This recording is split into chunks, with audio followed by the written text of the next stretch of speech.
Despite appearances, this is a professional operation. Wait, are there people there? Yes. Oh, of course there are. Yeah. Hey, let's guys. not put it that way. I'm so happy to see all of you.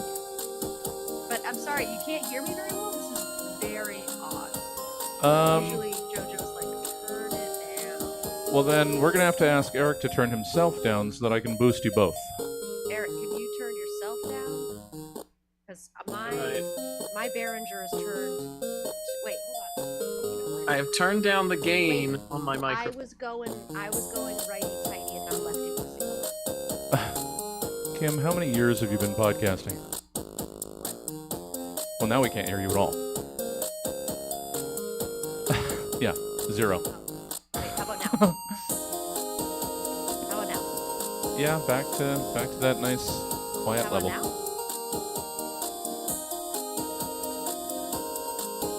Dude, this is as much as I got. I'm sorry. Maybe it is righty tighty. All right, Eric. Eric? Oh, this is Eric. Yes. Could you turn yourself way down, please? Me? Yeah, we've got to balance you with Kim. I have to boost the both of you. Yeah, I don't know why I'm so quiet. I've never, that has been a complaint in my entire No, life. yeah, no one has ever said that No one about ever Kim said, Martel. "Gosh, Kim, you're too quiet." Is this louder or is this quieter? That's good right there. Okay. No, I think- no, I changed my mind. That is still high. Because Okay. I know you're going to be loud. How about this? That's even louder. Does anybody? Okay. Are we turning knobs the correct directions? This is as quiet as my microphone will go, unless there's a way to adjust it on Zoom. Is there a way to adjust it on Zoom? Because I'm looking for that. Oh, you guys are killing me. You're broken, and We're it's not already my late, problem at and all. you're making me look like an asshole in front. He's very quiet now.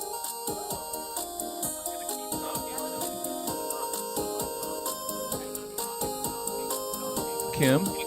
Yeah? Is this Okay, now I'm I guess- talking? We can't talk at the same time, though.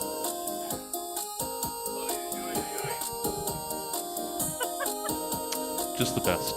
Just the best. Just play music in the background. Nobody has to know. You know what? Except the people that are there. And this is like a special show that they get to see. Check out my room. This is just an office.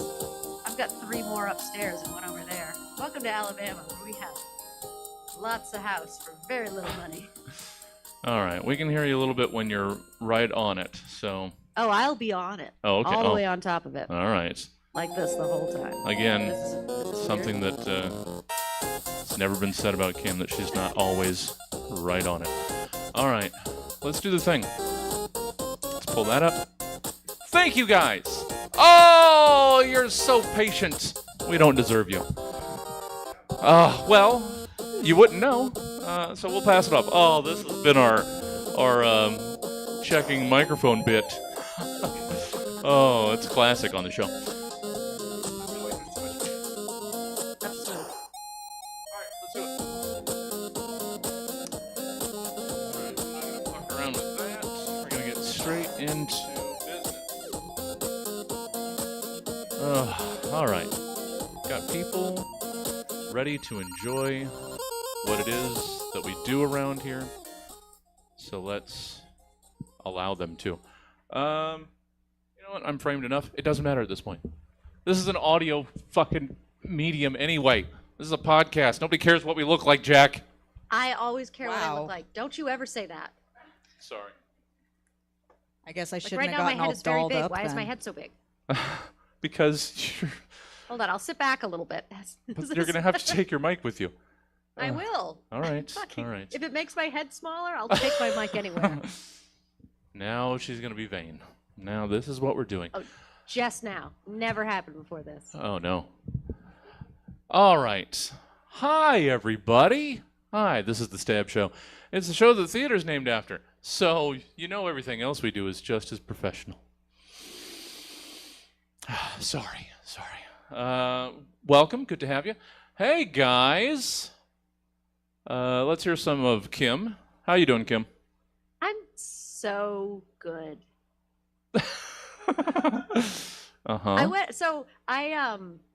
I Are we saying like is this the show?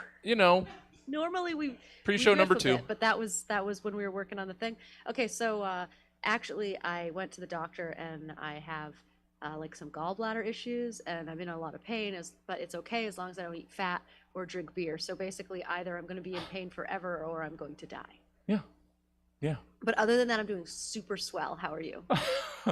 Fine. You know what? You have to pay some dues for being a homeowner, even if it is owning a home in Alabama. You still have to, there has to be some negatives to the just rocket ship ride of the life of Kim Martel. Yeah, dude, I just got quartz countertops. They are amazing.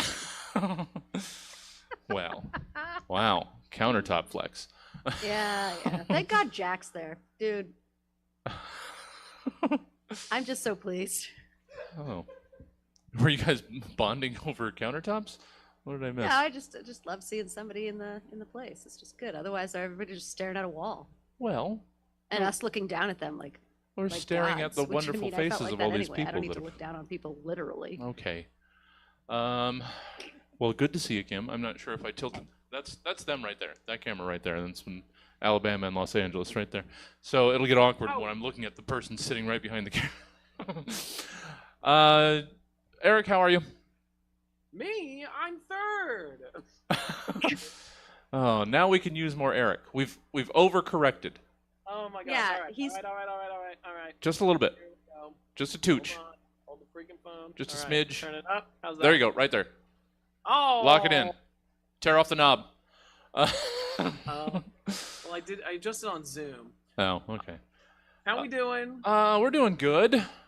How are you? I'm doing great. Yeah. Well, no, honestly, I'm not. I've been better. I've had a canker sore right here on my lip, in the middle of my upper lip Oh no. for the past week. So every time I've interacted with somebody, I've like talked like a squirrel. Sure. And it sucks. Yeah. But apart from that, I'm doing all right. My job has started up again because the school year has started up again. And for those of you that don't know, I perform fire safety shows at elementary schools. Mhm. And during July, it's a stressful time for old Mr. EBZ. So I'm excited for that. I'm excited for the school year to begin once again. Yeah, you do fire safety prevention, fire safety presentations in Los Angeles schools, where the area is almost constantly on fire in the summer. So that's right. We have a bit during the show that's like, how many of you have heard about the wildfires in Canada? And then we recently changed it to here in our home state. Yeah, good times. Yeah. All right, before we get started, Eric, just a hair more, and then we're gonna go. Hair up. Yes, please. Okay, here we go. Doing it, and doing it. There you well. go. There you go. Okay. There you go. Perfecto. Dialed in. All right, guys. Thank you for putting up with all of our bullshit. I promise you, the rest of what you're going to sit through is going to be a lot better. Well, I didn't. No, I guess I did. I wrote it for you guys, and then you wrote it for me, so I contributed. You know what? I'm going to get out of our way, and let's start the program. Roughly 24 to 92 hours ago, Stab's team of comedy scientists commissioned 3 specific humorists to give various potentially comedic takes on several random topics, which they will now perform for the first and likely last time in front of a live studio audience in a show called Stab. In this field-harrowing episode of The Stab Show, Mom Hat Studios' Kim Martel has to solve a series of riddles left scattered across the city, and the doctor was his mother? She's got it. Never mind. Hilarious comedian Jack Marie has to track down the Craigslist futon murderer and discover what exactly it is they have against used transformable couches. And wrapped around a horse's Eric Barger is locked in a basement by a madman, slowly filling with water. But fortunately, nut jobs don't hire the best contractors, and it's leaking faster than it can fill up. All of this while me, your host, Jesse Jones, just broke his only pair of reading glasses sitting outside of a post-apocalyptic library. I finally had time. All of this and so much more tonight on Stab. Now let's dive right into the program with segment 1. It's reorganization. I like to think of myself as a pretty smart guy, but in truth, I'm a pretty dumb guy. I think I've got the track record that proves it, and no amount of Mensa memberships are going to change my truly dumb guyness. Which is why IMIO, or in my idiotic opinion, resonated with me this week.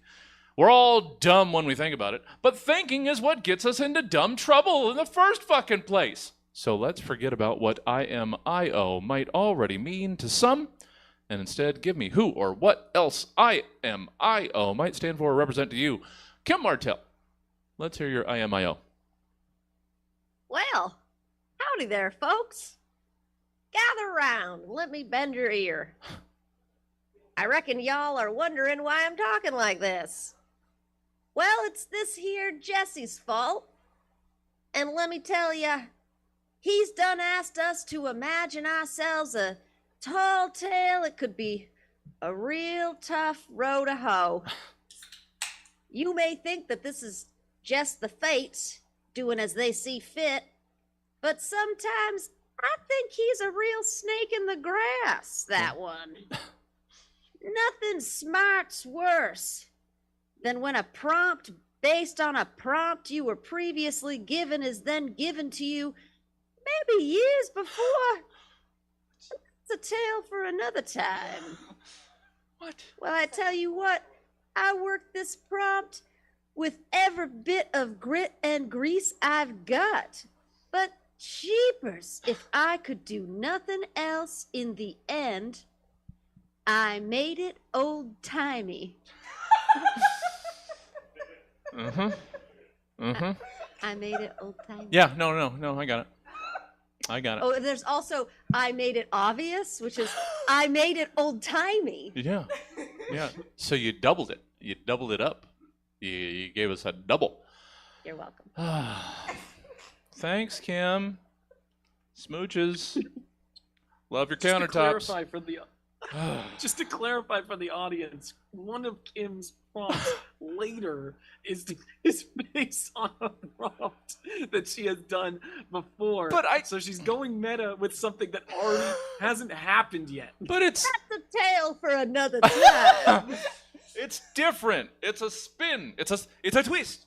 Why? Fine. You are so fudging lucky that I save all of these shows. You know, some people write them in notebooks or are not organized. Well. Are comedians super organized in general? No, Jesse, they are not. I'm very anal. I have every script that I've ever written. So I just assume everybody else does too. Well, you're lucky for me. You're right. You could have listened back to it. I don't know. Thank you, Kim. And I'm sorry, Kim. And I'll say I'm sorry again later. I Yeah, assume. I bet you will.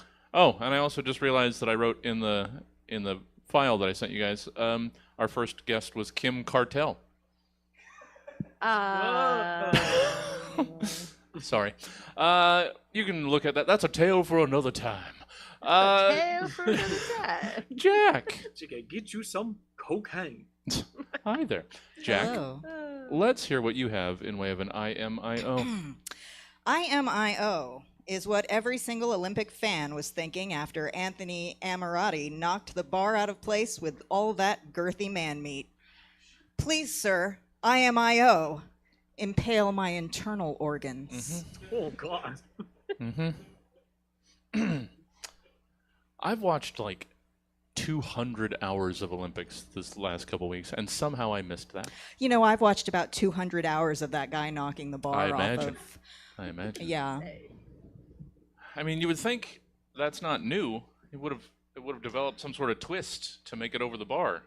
Yeah, but you can't compensate for everything. All right. And he doesn't need to, apparently. Yeah, it's just Yeah. got the second pole to worry about. Ugh. Tragic. Yeah, that's a terrible, terrible problem to have. Terrible problem to have. Thank you, Jack. Hey, Eric. Hi. How about you give us your IMIO? All right. Coming this fall, it's I Make Investment Offers. Hi, I'm Richard Roku, and I want to take your business to the next level. Can you stand the heat of a room with Richard Roku? That's trash. Bad offer. Cut to a confessional. I've been in the game a long time, and I know the art of the deal. Cut to Richard in the chair. Listen, I'll give you $100,000 for 16% equity, 5% royalties, and you have to marry my mom. Sorry, excuse me? Cut to confessional. I always get what I want. And what I want is for somebody to marry my mom. You see, I don't like my stepdad, Jonathan, because he never wants to play frisbee with me. So I use my influence to try to make startup CEOs marry my mom. But the heat is always on in Richard's room. Cut to the room. Yeah, $200,000 for 35% equity, my name on the patent, and also you marry my mom. Cut to another deal. $300,000, 10% royalties, also you marry my mom on the beach so we can play frisbee at the reception. Sure. Cut to another deal. $500,000 outright. You let me be the ring bearer when you marry my mom. I toss you the rings on top of a frisbee. You say good job, son, and give me a kiss on the forehead. We got a deal? Who will leave disappointed? And who will leave with a deal? After 3 seasons, I still can't get anybody to marry my mom. What's the issue? She's lovely. I mean, look at her. How did a schlub like Jonathan land a goddess like this? Anyway, that's why I brought in 2 new investors. Hi, I'm Mr. Amazing. I'm a panther in the boardroom, ready to hunt for my next prey. Unless, of course, you'll marry my mom. Hi, I'm Macy Grape. I turned a $300 business loan into a $300 million clothing empire, and I'm looking to dress down my next partner, who will also be my papa, because you have to marry my mom. Can the next batch of business owners handle this level of heat? Richard makes a deal. You're already married to each other? That's fine. I'll personally fly you out to Utah where it is legal. You can stay at one of my Radissons and you can both marry my mom. And we're halfway on our way to an ultimate team. Cut to Macy. This is a great deal. All you have to do is come to my ultimate games with a sign that says, "Go, Macy, go. Best daughter ever. I love you. Love Papa." Cut to Mr. Amazing. I mean, the guy says he'll do whatever it takes in business, but he won't marry somebody's mom. I'm out. Macy, I'm out. Marry my fucking mom. Season 4 of I Make Investment Offers, coming this fall to Tubi. Oh, man. Oh, Eric. Yeah? Thank you. We were all there. And we all want to marry somebody. There were so many moms that need marrying. Yeah. I mean, like, does she... Her and Jonathan seem like they're doing fine. Like, was that even considered? I thought about bringing the mom's perspective in, but, it was left on the cutting room floor. Yeah. Yeah, I've been out of the business world focus too group well. long. Yeah. I didn't realize we were all marrying each other's moms these days. I mean, I'm down, but a lot of people broke up during the pandemic. that's true. My mom is delightful. They're not broken up. He doesn't. His stepdad, Jonathan. and okay, wants somebody else to Eric, marry. we've got all You the won't lore. play frisbee. We got Jesse, it. were you, like, blacked out? I heard all. You know what? I'm trying to move this along. Are you? After a 14-minute Eric segment, I have to move That things. was like 2.5. You want 14 minutes? Wait till fucking hammer throw. Oh shit. Biscuits. Let's meet tonight's panel. Hey, Kim. Why, hello. I How? thought we did this already, but I'll say hi again. No, Hi, friend. this is the in-show version. Okay, I'll be much more pleasant. Sure. How are things with Mom Hat? Oh my goodness. So I took a 1-month hiatus where I went to Vermont and I ate so much cheese. Okay. And now we are back doing more recordings of that show that we do that's name is not escaping me. Listen to Player 2. And Jeff and I are about to start recording more of Hen Time of Our Lives because we realized that that's all anybody wants to hear or see. Yeah. And for the folk here, Hentai of Our Lives. I'm sure they've all seen it. Oh, yeah. I mean, But- they're all subscribers. My good friend Michael Jeffrey Brown and I watch hentai video games and play them, and sort of judge whether or not they're a good hentai video game. And some of them are actually very good games, and I would continue playing them afterwards. And some of them are so bad that I'm trying desperately to cling to anything about the game that is worth continuing to play for the next 20 minutes. Sure. But there's lots and lots of blurry screen, and people seem to like that a lot. Yeah. Yeah, that's what they do, the pixelation. Well, They love that pixelation. A lot of the time we put like one of our heads over the vaginas. sure.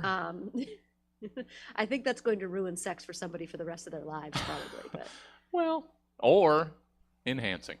yeah, it's going to become a weird thing. Yeah. Everybody's got to have a thing, Kim. Let's not yuck anybody's yums. No, I don't yuck anybody's yums. You know that about me. No. Well, good to have you, Kim. Hey, Jack. I do cuck their cunts. Hello there. Sorry. Hi there. How are you? Good. So So good. Yeah. Yeah. Yeah, my AC went out yesterday. Oh, so good. So good. So good. I've just been like, I don't know. It's like I'm on a retreat, just in a hut in the desert, sweating. Yeah. I Yeah. mean, some people pay a lot for Sweat Lodge. Yeah, it's beautiful. So, you know what? You should count your blessings. What have you been up to, Jack? Oh God, not a lot. Working mostly. Yeah. Trying to get my shit together enough to have hobbies on top of it. Mm. Which is why I appreciate that every couple of months you shock me Well, with a prompt, because I never remember when I signed up to do this show. yeah. And then suddenly it's Wednesday. Sorry. No, it's not your fault. Yeah. It's exciting every time. Yeah. It's like if you had access to an ice bath in your Right, In your right, sweat lodge. right. I Yeah. don't. no, I would want melt to too make quickly. that clear. melt way too quickly. Yeah. Well, good to have you. Good to have you as always. And hey, Eric, you know I give you the old razz. I enjoy all of your prompts. Please know that. I know. How are you, Eric?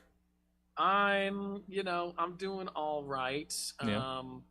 Like I said, yeah, I got a big canker sore in the middle of my lip, so that Sure. sucks. Sure. But also,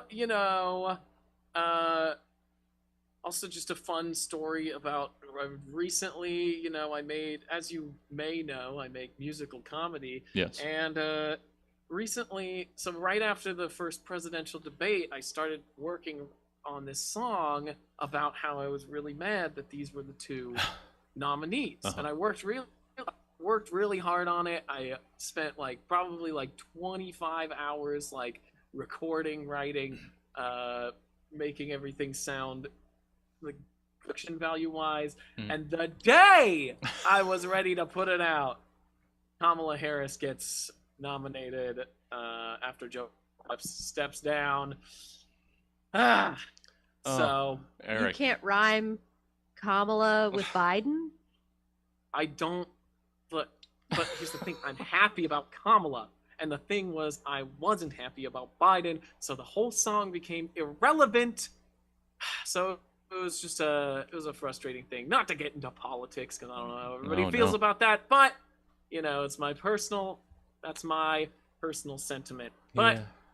well, I'll plug my Instagram at the end of the show, and the song is up there with Yeah, a it's way still- too long disclaimer at the beginning of it. It's still valid for the time.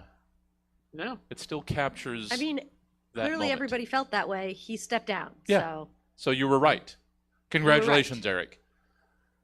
I know I was right. Yeah, in It's a way, complicated- you sort of psychically influenced it with your 25 hours of work. Well done. You saved the country, Eric. You're a goddamn hero. Thank you. I agree. Yeah. Thank you. All right, let's get back into the show. See? I've kind of streamlined the that was guest gorgeous. intros. No, Jesse, just chef kiss. Move on. I am doing it. Segment 2. It's bootleg it. Go ahead and move on, Jesse. I'm doing that. Just keep moving. I'm going. Segment 2, it's bootleg it. So, as previously documented, I've spent the last couple weeks glued to Olympic coverage. Then, when this is done, I'm going to watch Special Olympics just as fervently because they've got some pretty crazy awesome events. I don't know if you watched a couple years ago. There's some fucking... but all of this sportsity got me thinking about what sort of knockoff events we could come up with. So in this sporty edition of Bootleg It, you've been asked to take these world-renowned, and they are world-renowned, sports, and give us your dollar store, flea market, bargain bin, knockoff, counterfeit, or bootleg versions of each of them. Normally in Bootleg It, we take like movies and we have them do knockoffs. But this time I thought we'd do sports because Olympics. So I made it more difficult on you guys. I hope you hated it. So we're going to go 1-1-1, 2-2-2, 3 times around. Kim, let's get us started with your bootleg dressage. I'm so fucking glad you did this. Welcome to the 2028 Los Angeles Olympics. We are excited to announce the introduction of the newest equestrian sport to be added to the Summer Olympics. Dressage. This event highlights the horse's strength, flexibility, and obedience when being promised the rewards of free pizza and beer. For those of you just joining us today, dressage consists of 3 main events. Of course, the first event, the event that gives the sport its name, the dressage, in which the horses will be expected to load a large dresser onto the back of a truck with only the help of a smaller, much less motivated horse. Second, we'll be moving a couch down a flight of stairs. Points are deducted for scraping paint off of the walls or scraping the wood finish. And finally, their ability to negotiate a security deposit back from their landlord. Now, Germany's Little Biscuits has been a favorite from the beginning, but I wouldn't count out Bangladesh's Uncle Tony. He made an impressive showing at their national competition last year, which is his first year out on the scene here. He took home the gold after an impressive play where he was able to get the U-Haul back to the self-storage facility in less than an hour, securing that $19.99 price advertised on the side of the truck, which was considered impossible up to that point, but he did it. Oh, that's okay. All right. We're gonna make horses move furniture because, like, what the fuck else are we doing with them? Why wouldn't we?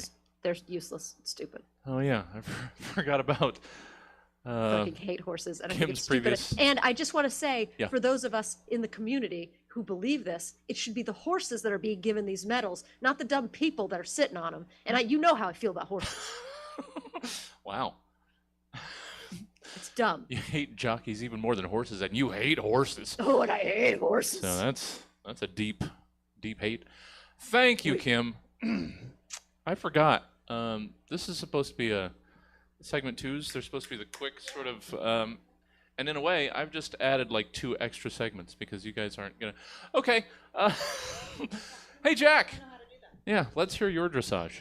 Your bootleg dressage. Oh, okay. Hearing you describe the prompt, it did sound very irritating. But I solved that problem by not quite understanding it. Oh, good. So I still did movies. Hillary Courtney Stacy Jane Montpelier and her horse, Dr. Melody Swan III, PhD, are ready for their shot at Olympic gold. That is, until Dr. Swan breaks her leg attempting a pirouette. But Montpeliers don't give up in the face of adversity. With no dancing horse, Hillary knows she'll have to try something huge to get the judges' attention. Maybe double G huge? But will it be enough? Watch the judges put Hillary through the paces in the Adult Film of the Year, winner of 2 Jizzies for Best Horse Acting and Best CGI Breast Enhancement, Breastage. Son of a bitch. That's what I get. I'm so sorry. Somehow. Where can we watch this? Tubi, it's all on Tubi. Yeah. Oh, Tubi. It's going to be Thank heavily pixelated. Oh, yay, we got horse fucking in the show. Whoa, whoa. No, You read we into got that. the first horse fucking in the show. All right. Maybe that's just what I wanted. Sorry. Thank you, Jack. Eric, hey, let's hear your bootleg dressage. Okay. Hey there! My name's little Ricky Tinkles, and I'm captain of the Leg Slappers! The Leg Slappers is a group of 8 precocious little boys that will follow your horse around and slap its legs to make it do tricks. If you're looking to get into dressage, but you're having trouble controlling your horse, then hire the Leg Slappers! And 8 precocious, rosy-cheeked little boys will chase your horse out on the field and slap it so it does dressage stuff. Let's team. We've got Ricky, the leader. Steven, I'm the smart one. JT, I'm the skater. JC, I'm the singer. Stefan, I'm from France. Jaquarius, I'm good at soccer. Hansel, I'm the strong one. And I'm Chubby Kevin. We all met in the Tiger Scouts last year, and we realized we don't like camping. We don't like building stuff. But what we do like is hitting stuff. Our Tiger Scout leader would always shout, Ricky, Steven, JT, JC, Stefan, Jaquarius, Hansel, Chubby Kevin, quit slapping that tree. And we said, no, we want to slap, slap, slap, slap, slap, slap. And we all charged our scout leader and started slapping his legs. And to our amazement, he started walking like a fancy horse. And that's how the Leg Slappers were born. Now you're probably thinking, there has to be some rule against 8 precocious, rosy-cheeked little boys wearing ninja costumes, running out onto the field, chasing your horse around and slapping its legs while making loud hi-ya noises. But there isn't! We scoured the rule book, and just like Chubby Kevin's favorite movie, Air Bud, there's not a rule against it, which means we can do it. So hire the Leg Slappers for your next dressage event. We accept payments in the form of big rainbow lollipop propeller hats. The Leg Slappers. We're the Leg Slappers, the young whippersnappers who slap your horse's legs.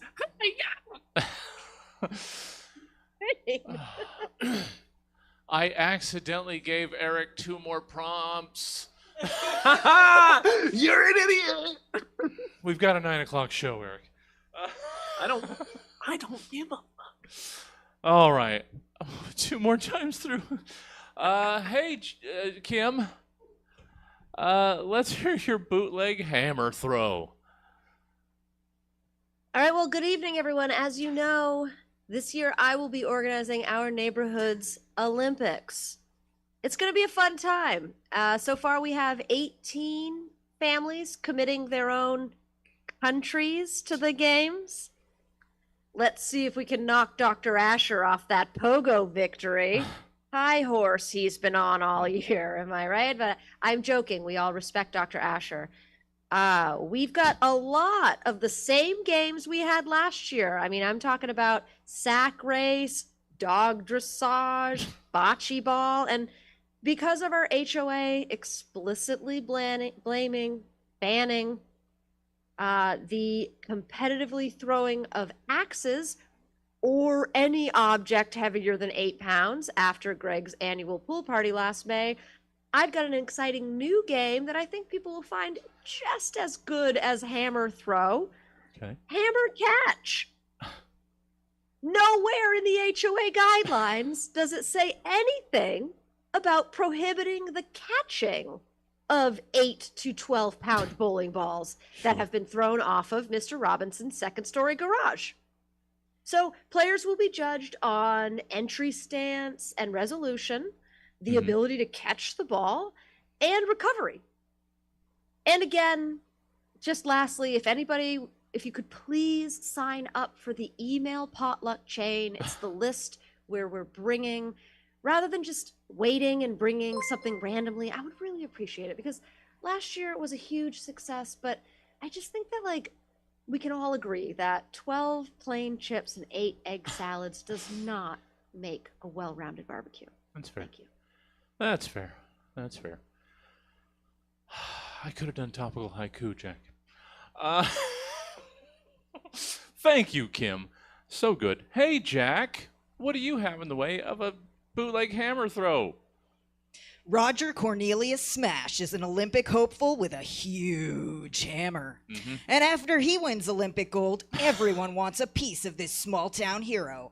Watch as Roger hammers his way through the mayor, the sheriff's department, the volunteer firefighters, and more in this Golden Cummy winner tour de force, Hammer Blow.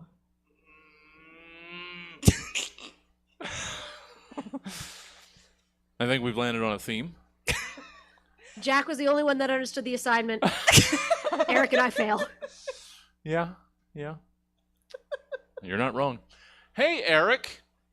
You threatened me with your hammer throw earlier. So let's hear your bootleg hammer throw.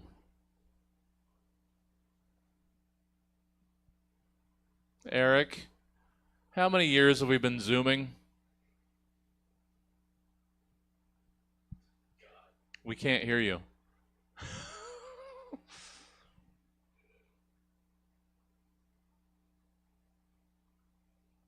Is it me, Kim? No, I was just being silent in solidarity. There you are. There he is. What a dumb bastard. Can you hear me? Yes. Okay. Tell Molly to get off the internet. Molly's watching the show. All right. Yeah. Okay. The fucking hammer throw. Hammer All throw. right. Yeah. Welcome back to your 2024 Paris Olympic coverage. I'm Kurt Announcer, alongside Wayne Microphones. We are here in the form of the hamper throw, the sport where athletes take their stinky socks, pants, and undies and attempt to toss them far. If you like putting off laundry, then this is the sport for you. Athletes will be judged on distance, style, and how full the hamper is already, i.e. how many weeks ago they should have done laundry but didn't freaking feel like it. Hamper. Now the referee is coming out to inspect the clothes to make sure they are, in fact, incredibly stinky, because as we all know, it's illegal to use washed clothes here in the hamper throw. I had a whole bit about this that I want you to know I'm cutting out. Now, Gary Bulgaria, the young Bulgarian from Bulgaria, is up first. Now, he's known for bringing a lot of flair to the competition, but looks like he's bringing out just a regular pair of Target Denizen jeans. Oh, and the crowd goes wild as he swings the pants around, and they're filled with 3 pairs of soggy briefs. But the young Bulgarian steps up. The crowd goes silent. He tosses the pants and the underpants do that kind of thing where they open midair and then kind of flop down like this, and they land on his Cocker Spaniel's head. Oh no! And these undies are legally considered 90% skid marks, so that is going to take some resolve to clean up. Now that leaves some room for Schnitzel Fitzel, the German. He only needs to place here, but that's not what he's gonna do. He is going to go for the world record of making an entire one-bedroom apartment without even getting up from his desk. He steps up to, well, he doesn't step up because I just said he stays sitting down. Sure. And it starts to topple. Oh no! Oh, and it catches on the next one because the hammer is broken and he didn't replace it because he's lazy as hell.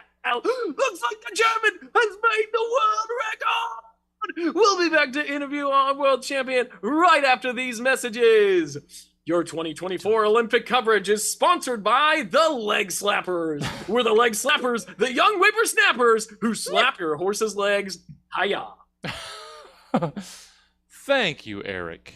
Thank you. You're welcome. I edited that a lot as I went. Well, it's appreciated. But we're sorry for everything that we missed. We'll just imagine it. Third time through the second segment. We're going to do this. Kim, hey, let's hear your bootleg pickleball. Oh, it's quick. Okay, so this game combines the elements of squash, racquetball, and hitting your opponent with a hard rubber ball. Mm-hmm. But it's better. And not just because a pickleball racket and ball costs $30. It's because we have all the makings of a perfectly fun game here at home. And the best part? This game is played with an actual pickle. Sure. That's right. We can use the T-balls that we've got in the garage, the side of the house as a court, and a couple of jars of Mount Olive, and boom! I'll take your pickleball and I raise you cucumber boink. Oh, cucumber boink. We've got pickleball at home. Thank you, Kim. Hey, Jack. Hi there. Fuck. That is the theme. Yeah. How could Jack possibly make a game called pickleball sexual? What could How this... could I possibly? Oh, did Jack zag when we thought they were gonna zig? No. Jack, let's hear your bootleg pickleball. Nasty twink fuck pigs dominatrix has issued the disgusting little pervert a challenge. He must suck and fuck his way through 30 Olympic pickleball hopefuls before the end of the day, or she'll put his balls in a jar full of brine. Stream the full-length adult horror classic, Pickled Balls, on Tubi today. Sure. Tubi getting a lot of shout-outs. I did this to myself. I We're fully gonna get a realized it. fucking cease and desist from Tubi. You know what? Let's go for Tubi because we're still trying to court Crackle. So let's just What, lean you into gave Tubi. up on Sling? Oh, no. Crackle's our first true love around here, Kim. 3 seasons on Crackle. That's all we want. Hey, Eric. Let's wrap up some bootlegging it like 20 minutes ago. Let's hear your bootleg pickleball. Hey y'all, my name is Jebediah Chickens, and I'm from the Deep South. Now we love to play games here in the Deep South, but we ain't got access to a whole lot of fancy sports equipment, but what we do have is a lot of pickles. So that's why we invented Ball of Pickles. It's exactly what it sounds like. It's a big old ball of pickles. Now what we did is we smashed together 800 pickle chips and we squished them all together to make a great big ball of pickles. Don't that sound nice? But you can't eat it yet, no, because how you play Ball of Pickles is you take that big, squishy, slimy ball of pickles and you hit it over rackets with a net, or opposite, over a net with a racket. Yeah. But we ain't got access to a whole lot of fancy sports equipment like rackets and nets. But what we do have is a whole lot of cornbread. So what we did is we made a whacket of cornbread. So you take that crispy, crumbly whacket of cornbread, hit the big squishy ball of pickles over the net of cornbread on a tennis court. But of course, here in the Deep South, we ain't got access to a whole lot of tennis courts. What we do have is a lot of mud. So what we do is we jump in a big old pile of mud, grab our whackets of cornbread, grab our squishy ball of pickles, and start slapping and smacking that thing all over the place till it explodes into a great big pile of pickle chips. Then we squeal and wrestle over the last pickle chip. Whoever eats the last pickle chip and lets out the victory squeal gets the victory. Last year's champion was me, Jebediah Chickens. So come on down to the Deep South because we desperately are seeking new sponsorship after we were recently dropped by the Leg Slappers because we gave Chubby Kevin a heart murmur. That'll do it. Yeah. Oh, just watching Kim listen to that was worth. Darling, did you know that somebody that is currently living in the Deep South would be listening this is to the that? Deep Oh, The Deep even South. deeper than Alabama. Yes. Let me talk to you about some the differences in the dialect and the accents that you're doing that might have been problematic, but we could shelf it for now. Yeah. Yeah, I also want to point out that my chubby husband Kevin is in the audience and he is not pleased. with you, no. Eric. Oh, not Chubby Kevin. No, totally different Chubby Kevin. Has he been slapping horses recently? Just. I over mean, here, it sounds like him, to slapping be honest. legs. It does All sound right. like something he would We do, have got to doesn't it? hurdle forward quickly. It's segment 3 at celebration time. Oh boy, do days keep happening. As much as I'd like them to just slow the fuck down, if not stop. But as soon as they're not, as soon as you're not seeing any more days happen around you, is the same time you realize you're dead. So, given the alternative, let there be days.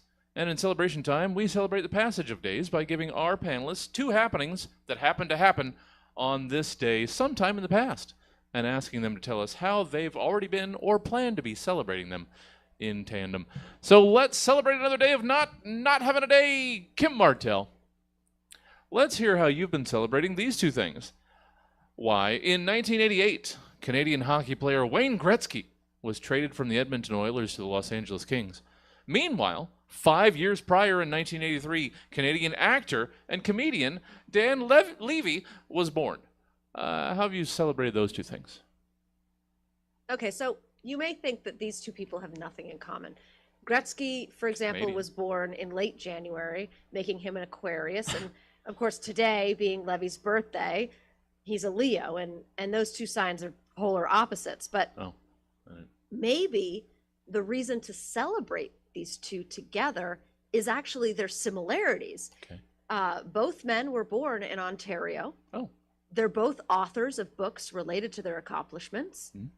Both are heavy drinkers.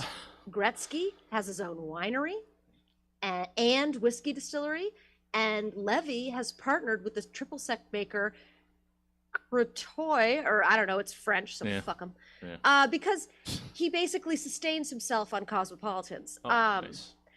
Despite their bold celebrity personalities, in reality, both Gretzky and Levy are self-described introverts. Sure. So how I plan to celebrate these 2 shy Canadians turned Los Angelesans is I'm going to have a little party at home.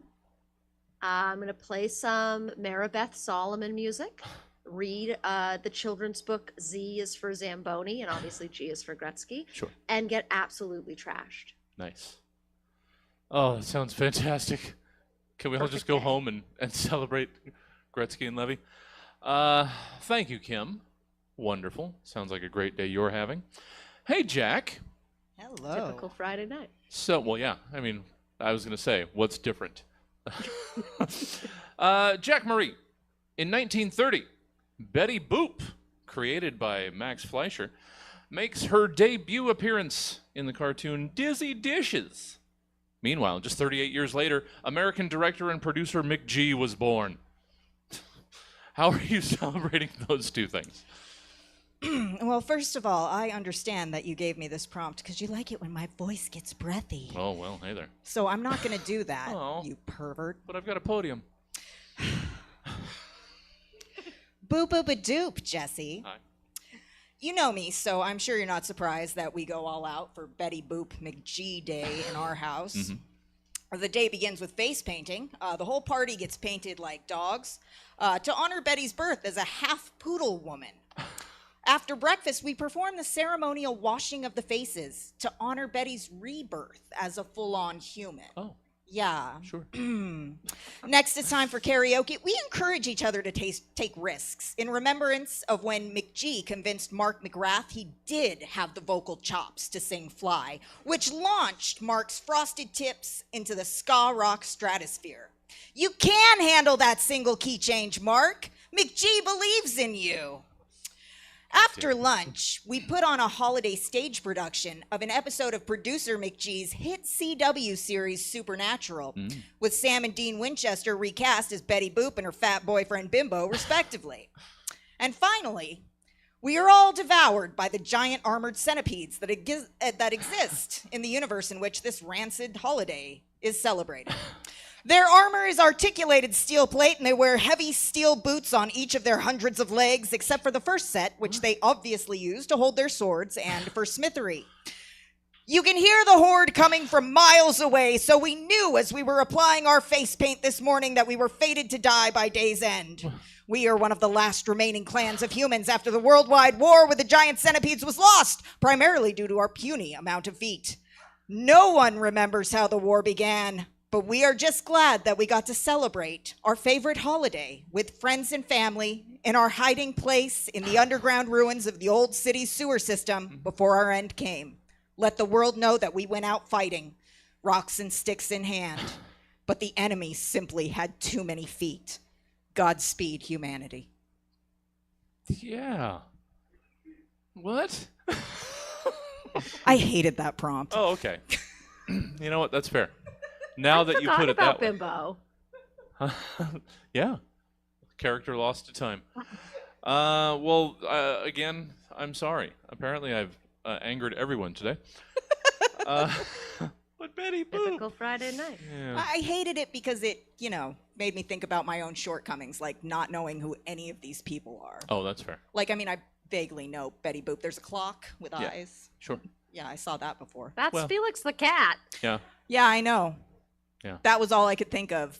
I wasn't. Felix the fucking cat. I wasn't going to correct you because it felt like you needed that. Thank you, Jack. Hey, Eric. Hello. Let's hear what you've been up to. In 1944, United States Forest Service and the Wartime Advertising Council releases posters featuring Smokey Bear for the first time. And on the same exact damn day, American actor and producer Sam Elliot was born. How the hell have you been celebrating that? All right. Hey kids, thank you once again for coming out to Smokey Fest, the festival here in the forest where we celebrate Smokey the Bear and everything he has done to teach our youth about fire safety. Mm-hmm. Okay, now every year we have a special guest come sing songs to the kids about fire safety, and this year is very special because this actor shares a birthday with our friend Smokey. You probably know him as the caretaker from the 2007 film Ghost Rider. It's Sam Elliot. Let's bring him out. Big round of applause for Sam. Most recognizable role. Now, Mr. Elliot is going to, yes, that's right, Johnny. It was a very recognizable role. Thank you for that input. Now, Mr. Elliot is going to sing a few songs for us, but to start, I have a question. What could happen to our clothes if we ever got too close to a fire? They could burn! That's right. But Sam Elliot is going to sing a song about what to do if your clothes catch on fire. Take it away, Sam. The fire like we do. Your clothes catch on fire. And it's all gone.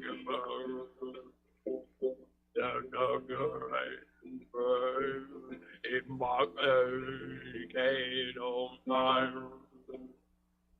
Stuck everywhere. Mm-hmm. Okay. Great. Sam, I think we might have had a little trouble understanding that one. So let's just really enunciate on this next one, okay? But great. Now, sometimes I think we might get a little too close to a fire and we get a bad burn, right? Do you think we want to get burned? No, but sometimes it happens, and Sam here is going to tell us what we do if we ever do get a bad burn, okay? Take it away, Sam, and remember, really enunciate those words, okay? Of course. Well, if you get a bad burn, you're going to want to put that burn in cool water for 20 minutes. Then water cold. 20 minutes. 20 minutes. It goes on water.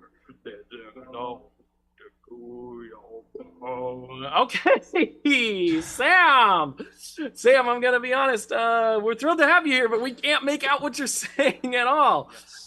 So, you know what? Maybe this time, let's try getting a little closer to the microphone, okay? Now, if we're cooking on a pan and we have a grease fire, do we pour water on that grease fire? No! Sam, what do we do instead? Underneath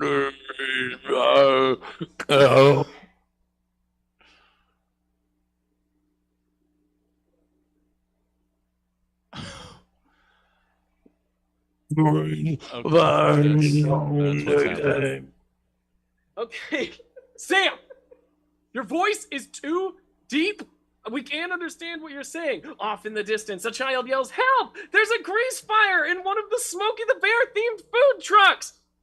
Don't pour water on it. Oh no, they poured water on it! It splashed everywhere, and the amber landed on his clothes, making them burn!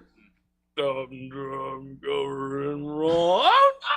The cook didn't realize the fire breathes air just like we do, so he started running, but the fire breathed in all the extra air he's giving it, and the fire got bigger. It's burning his skin. Put the burn water for 20 minutes. Oh no! The burns on his skin that could have been only a 2nd-degree burn have turned into 3rd-degree burns, and now he's gonna have to get special surgeries called skin grafts. The video pauses and a spokesperson walks out. A life could have been saved that day. If only the venue had hired a celebrity whose voice wasn't so difficult to understand. Mm-hmm. So I hope this teaches you a lesson about ensuring that all of America's educators today are qualified for the job. And now to tell us a little bit more about it, here's Michael McDonald. Make sure the educated because we need educated help. Yeah. Oh, heavens. Oh, I didn't see the news about Sam Elliot having a stroke. But apparently... He's hard to understand. Okay. I thought he just had a nice, rich, meaty baritone. but no. No, he's like a talking Bob Dylan. All right. All right. When you put it that way. It's segment 4. It's Angry Poem. I can tell you a little bit about anger, the time I've been having recently. But it would all be repeated expletives and guttural noises. Not very poetic. But mayhaps you're a little more flowery when you get angry. I hope so. The entire segment depends on that fact. Because in Write an Angry Poem About It, you've been asked to write an angry poem about the following subjects. Kim Martel, let's hear your angry poem about mismatched socks. Okay, so this poem is called Lost Socks, Lost Souls, a Stream of Consciousness, Waking Nightmare. Tiny socks, tiny Minecraft keeper, tiny Spider-Man, tiny Pikachu, tiny Lightning McQueen. I just saw you. A tiny Lightning McQueen. Was it your mate? Or was it just you? Somewhere else? Tiny Gold Toe. I just bought you, Gold Toe. Where did your partner go? Thrown around the room like confetti. Confetti that costs $24 for 6 pairs. Mm-hmm. 17 single socks laid out on the dresser like a deeply unsatisfying game of memory. 17 socks hidden around the house like Easter eggs, taunting me, hiding in the fitted sheets, under the dining room table, on the fireplace mantle, in a suitcase in the bathroom. Occasionally, I'll find you under the passenger seat of my car. Just one. Do I carry its dirty blue body inside only to learn that there are actually 18 mismatched socks? I don't know if I can fit any more socks on this dresser, but I can't get rid of it lest I find the mate. Yeah. And then I've just created another mismatched sock. These socks are not mine, but I have to tend to them.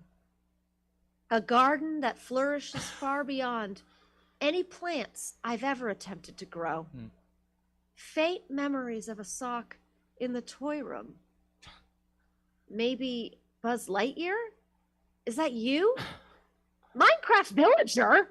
Why did you even get your own sock? Maybe I'll throw them all away and liberate myself from this fantasy of reconciliation.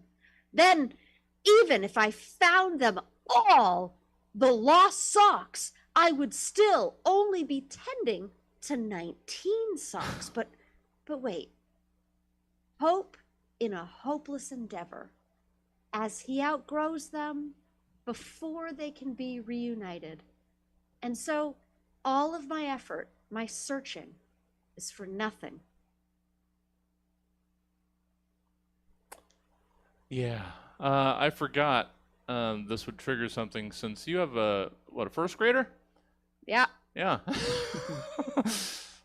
So all of that coming from a very, very real place.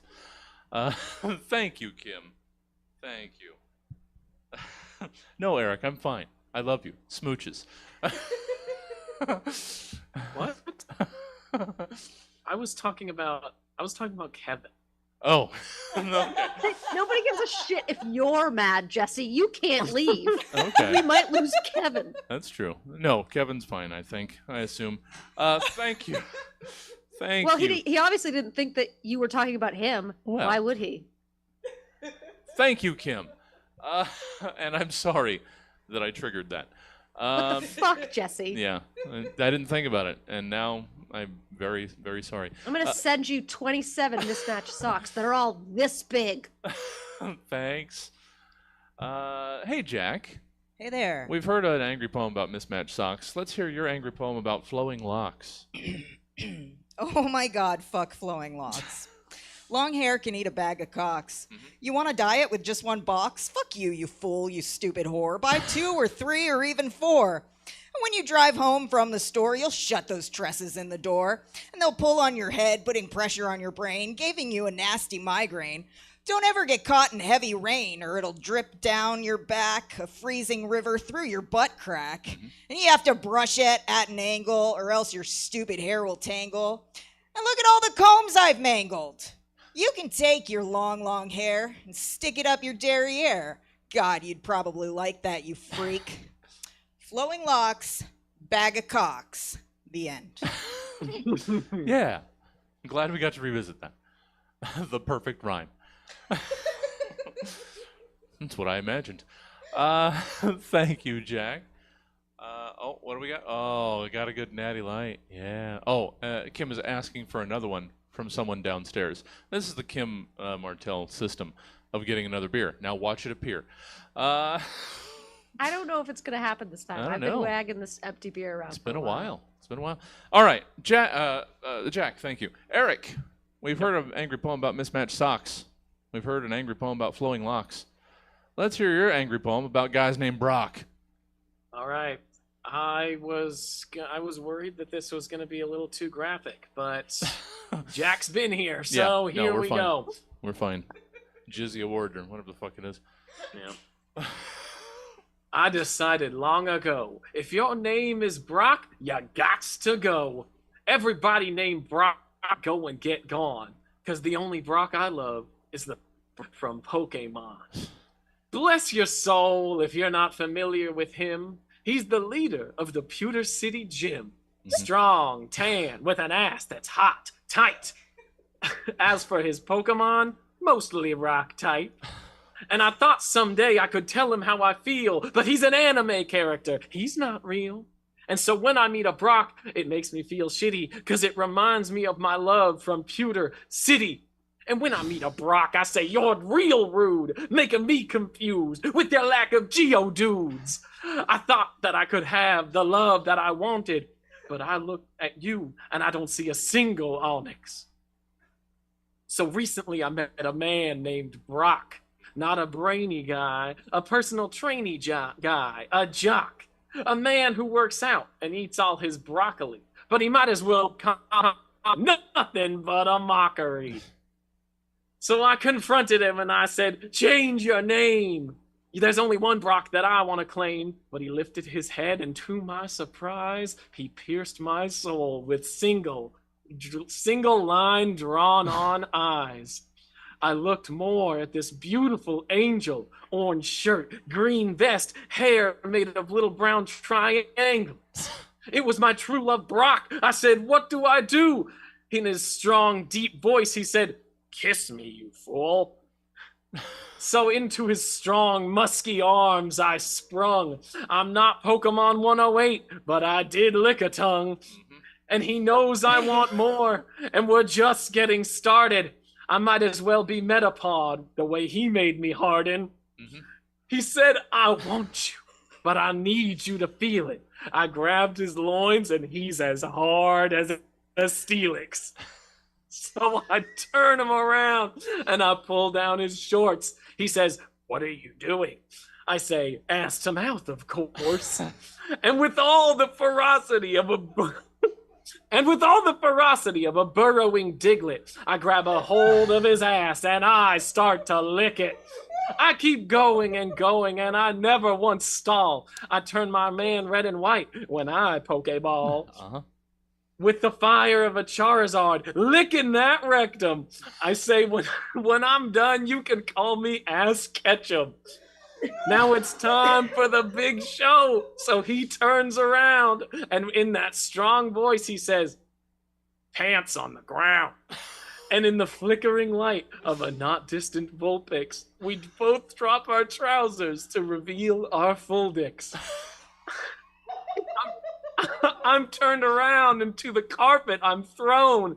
He cues the bone, and I cue the moans. Using all kinds of moves I've never seen employed. He starts to scream my name, but I say, call me Nurse Joy.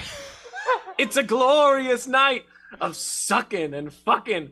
Just to heighten the pleasure, we let Grimer and muckin'. And just at the apex of pleasure and steam, I awake in my bed. It was nothing but a dream. Oh.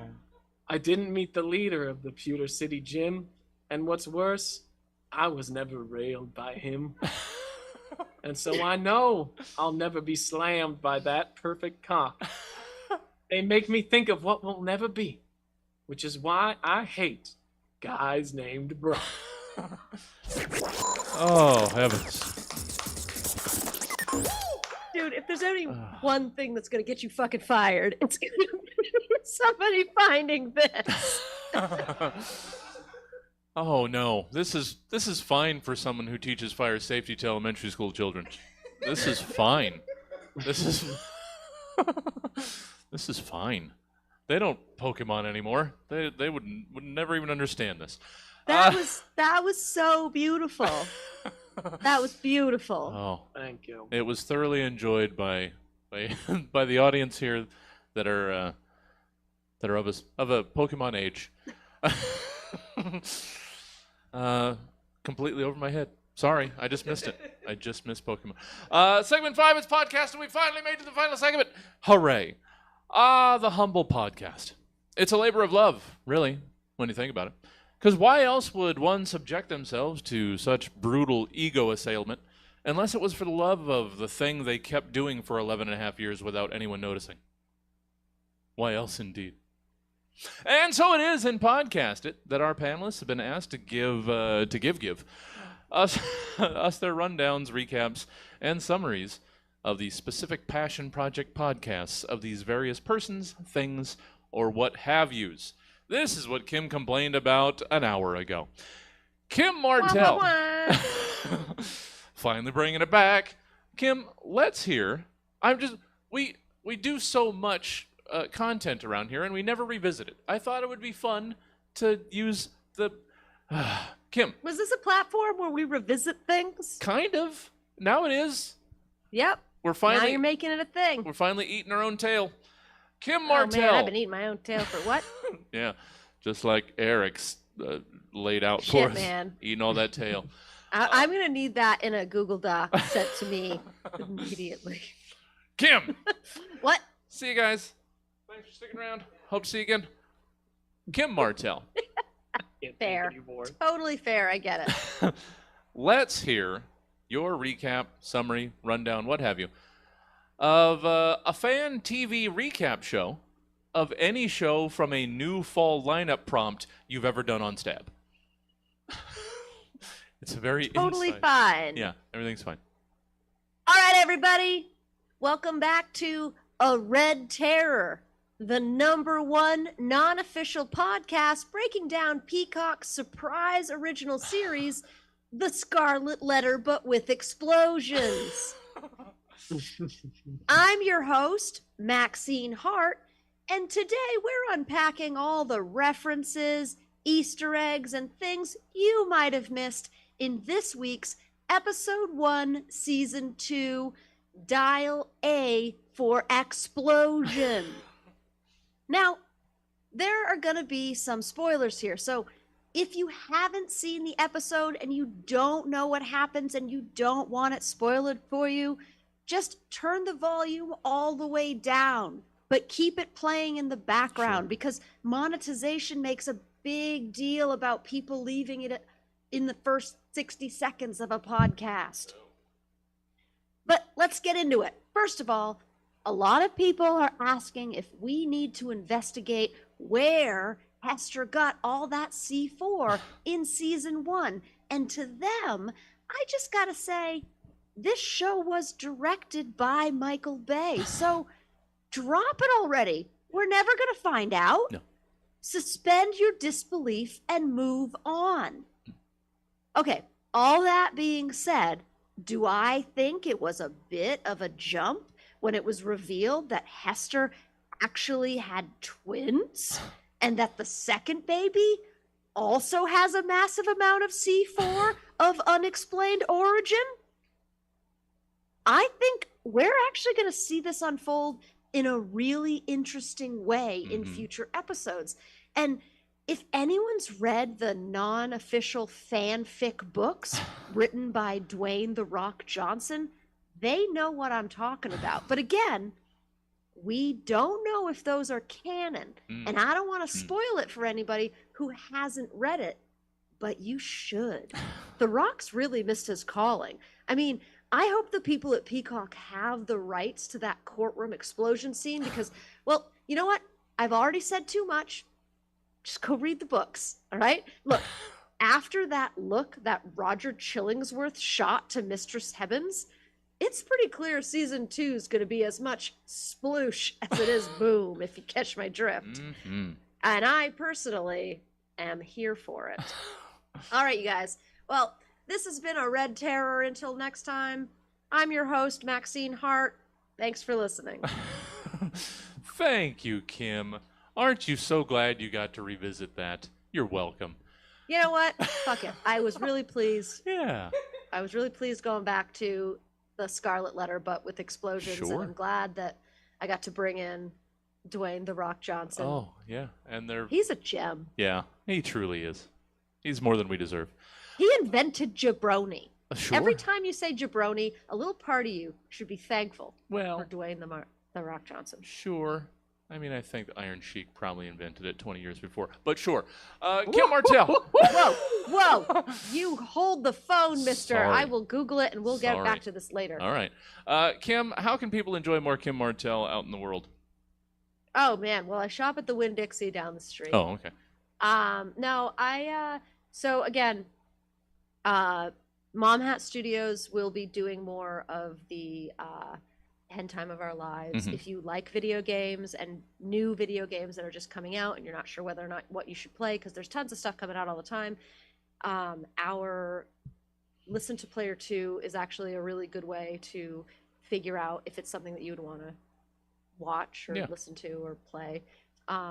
Because as much as we do sort of like grab ass for an hour, we do try to give people a pretty good idea of what the games are. So you can go onto the YouTube or the Podbean or wherever it is that people listen to stuff or watch stuff, and you could do that. Yeah, and we know nothing about grab ass for an hour around these parts. So Well, it's something new that you could maybe try. Yeah. Honk honk. So much to be had and enjoyed over at Mom Hat. Thank you, Kim. Always a pleasure. Hey, Jack. Hello. Hi there. Let's hear about your podcast. Let's hear a rundown, recap, summary of a podcast. A podcast about a very specific interest of yours.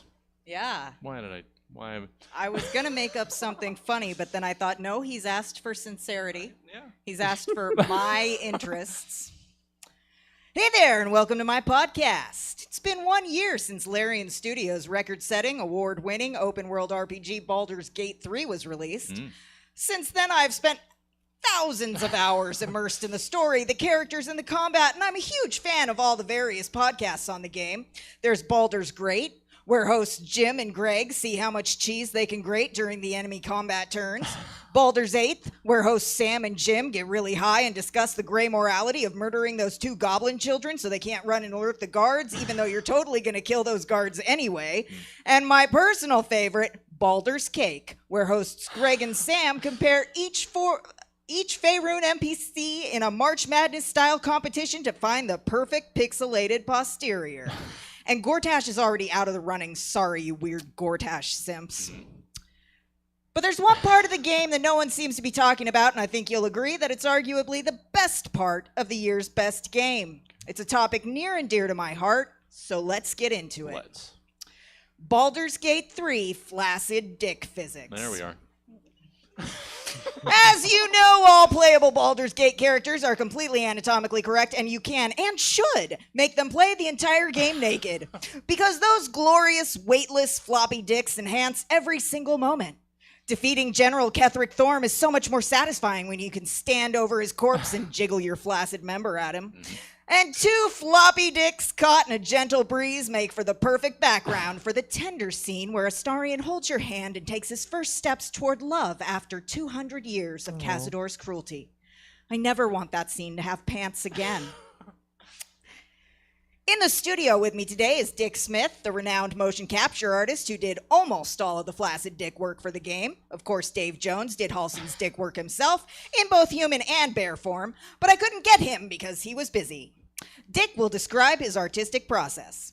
Also, here's Champ Johnson of the Entertainment Software Ratings Board to explain exactly why all the titties are required to be rock hard and immobile and all the dicks flaccid and floppy to protect the sensibilities of the American gamer. And finally, artist Peter Pecker, who makes his living selling pastel drawings of your favorite characters with erections. It takes a steady hand and a lot of imagination, but his vein game is second to none. All this and more when we come back. Oh, thank you, Jack. Thank you. Thank you.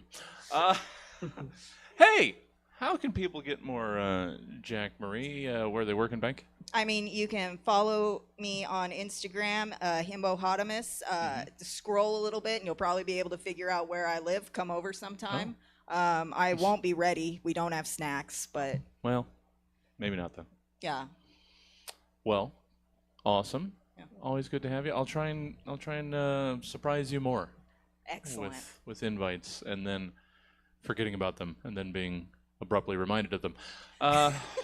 Wonderful, Jack. Hey, Eric, let's close out this gosh darn show, but before you do, tell us how people can enjoy more Eric Barger out in the wild. You can find me on Instagram at itelectric. That's anything I do there. Anything I do will be put there. That's my central hub. And, if you're interested in a fun stop-motion sitcom about a raptor and a horse, go to Instagram or YouTube and find Raptor on a Horse. We have 8 episodes, and they're really fun. They are. Lots of fun.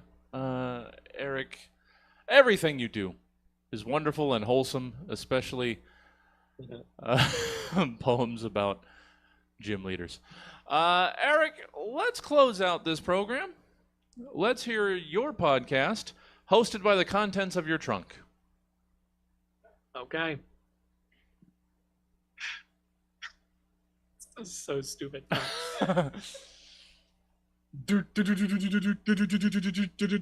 Approximately 24 to 72 hours ago, 3 items from this trunk were asked to give comedic takes on prompts that they will now perform for the first and likely last time in a show called Trunk.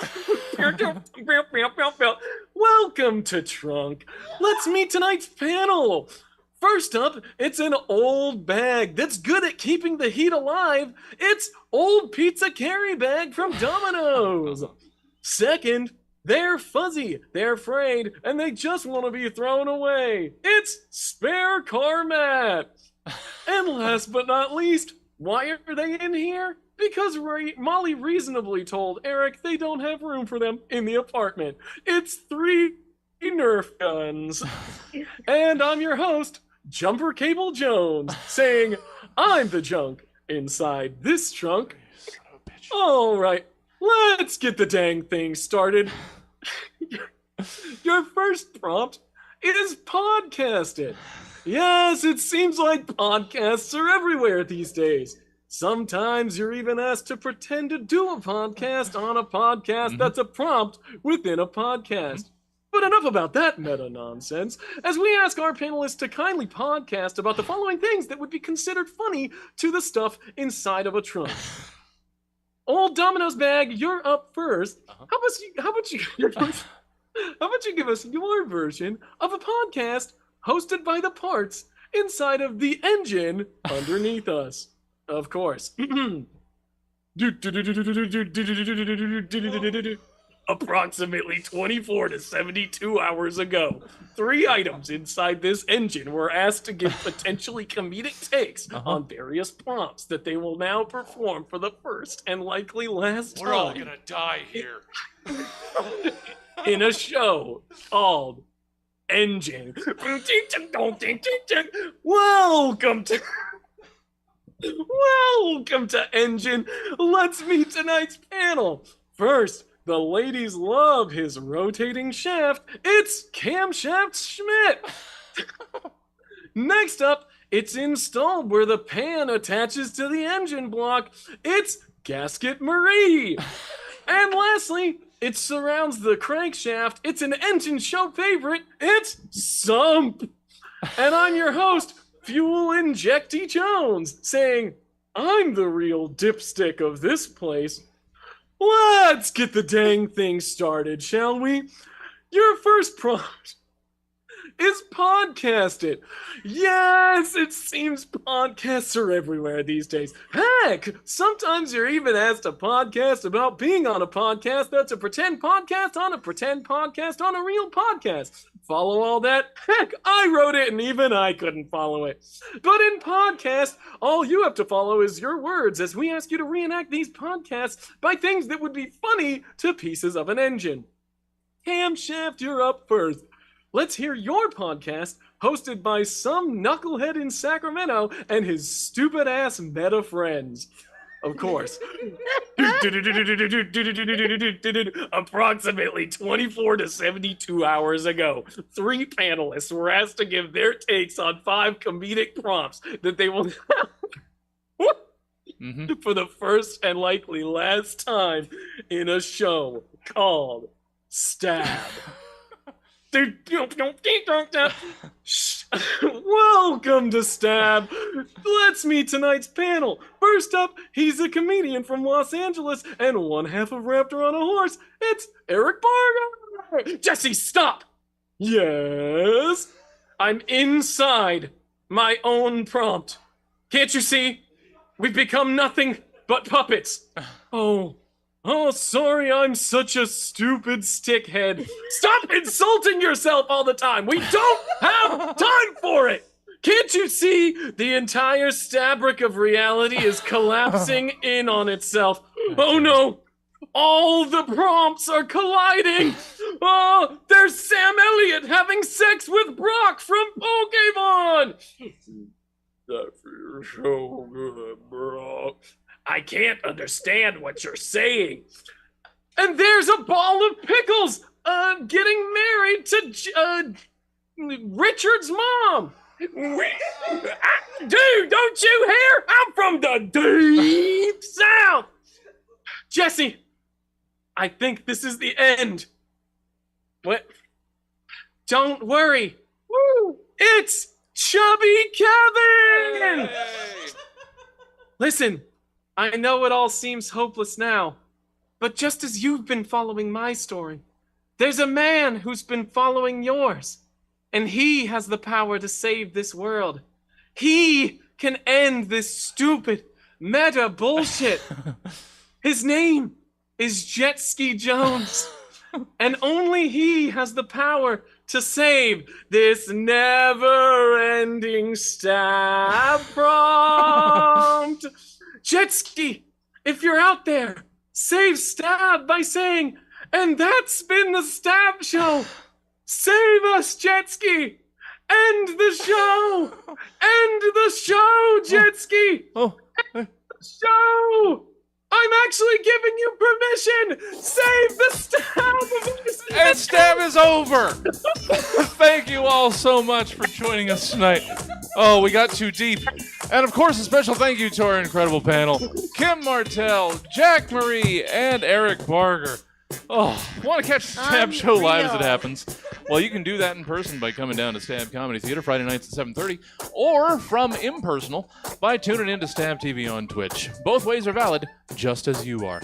Or if you'd rather have Stab in your pocket, where and whenever, just subscribe to the Stab Show via the podcast provider of your choice. And if you decide to like, comment, and share while you're at it, that wouldn't hurt our feelings either. But unfortunately, that's all we got for you tonight. So until next time, I've been your host, Jesse Jones, reminding you to duck and take one step to your left tomorrow afternoon at 2:41. You'll be glad you did. Good night! Oh, I have to... I need scans of all of these. But wait. I just want to say, Jesse, I put it in the chat, but it's not enough. I need to put it on the internet. I was wrong.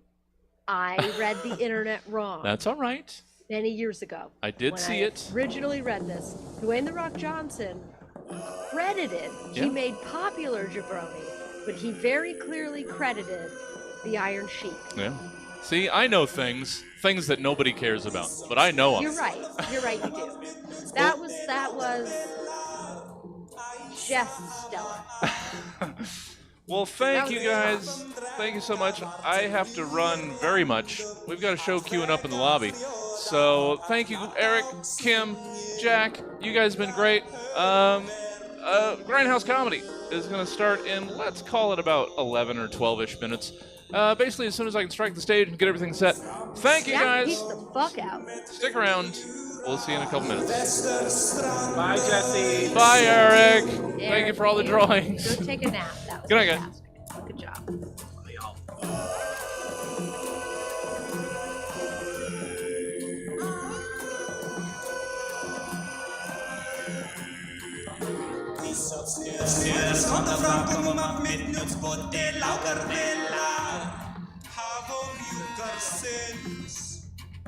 Greinar bjögdar blodsågar så samägar av havet dolger stormet täckdo syns vardagens herre värre ro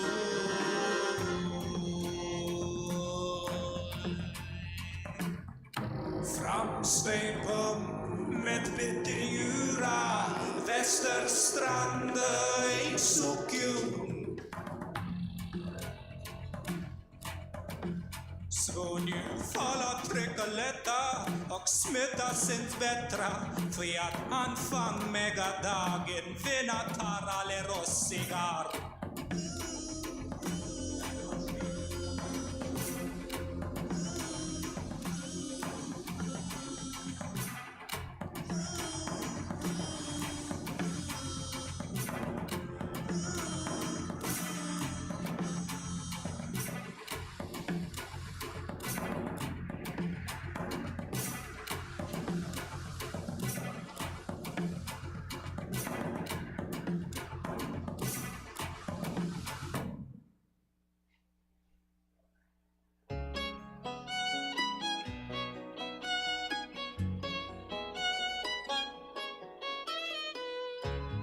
Dog goes woof, cat goes meow, bird goes tweet, and mouse goes squeak.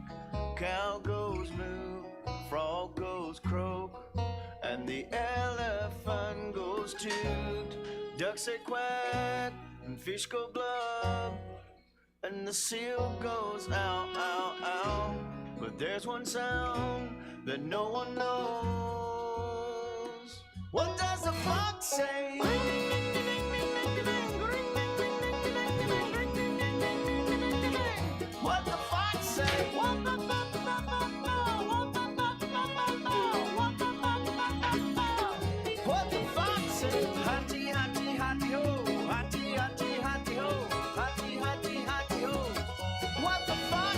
Chop, chop, chop, chop, chop, chow. Chop, chop, chop, chop, chop, chow. Chop, chop, chop, chop, chop, chow. What the fox say? Big blue eyes, pointy nose, chasing mice and digging holes. Tiny paws up the hill. Suddenly you're standing still. Your fur is red, so beautiful, like an angel in disguise. But if you meet a friendly horse, will you communicate by more horse, more horse, more horse? How will you speak to that horse, horse, horse, horse? What does a fox say?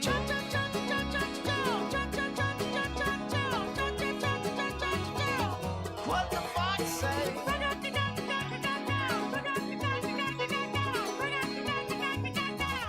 What the fox say?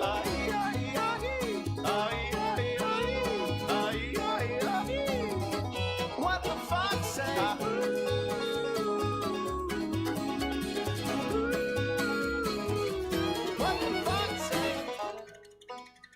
The secret of the fox, ancient mystery,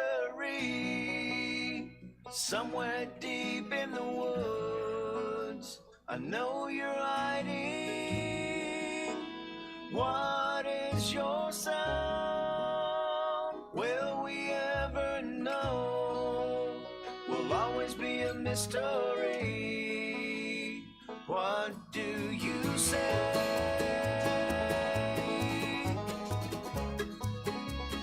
You're my guardian angel, hiding in the woods. What is your sound? Will we ever know? I want to know.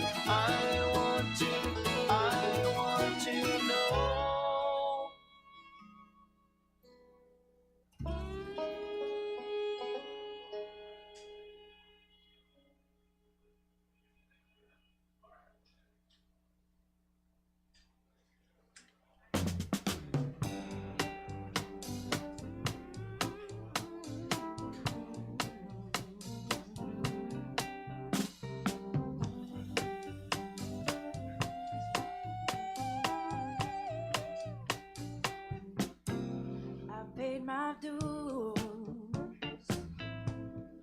time after time.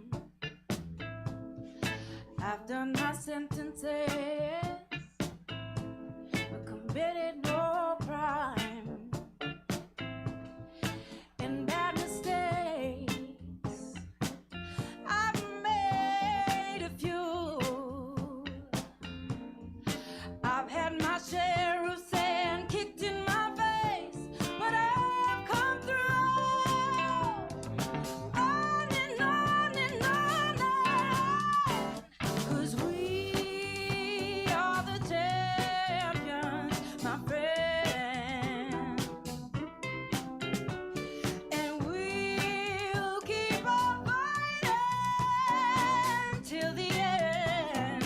Oh, we are the champions. We are the champions. No time for losers, 'cause we are the champions of the world.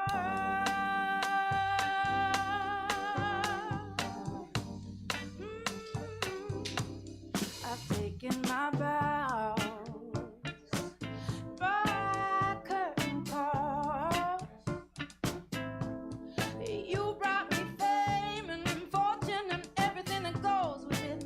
Thank you all, but it's been no bed of roses, no pleasure cruise. I consider it a challenge before the whole human race.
Baby shark, do do do do do do.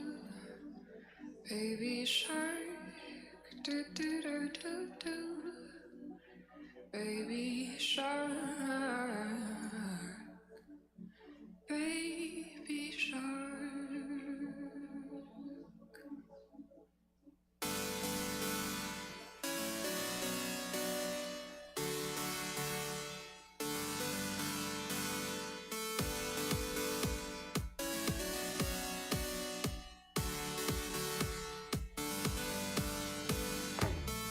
Baby, baby, baby shark. Baby, baby, baby shark, yeah. Baby, baby, baby shark. Oh, baby, baby shark, yeah.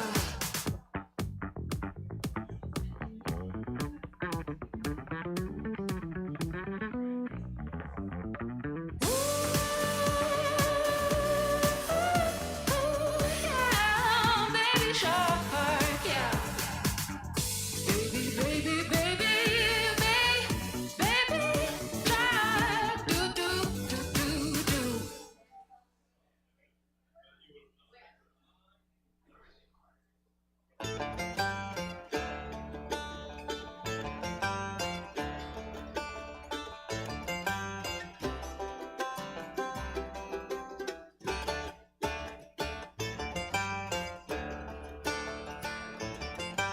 Revving up your engine, listening to her howl and roar. Metal under tension, begging you to touch and go. Highway to the danger zone. Right into the danger zone. Heading in the twilight, spreading out your wings tonight. She's got you jumping off the track, shoving it to overdrive. Highway to the danger zone. I'll take you right into the danger zone. You'll never say hello to you till you get it on a red line overload. You'll never know what you can do until you get it up as high as you can go.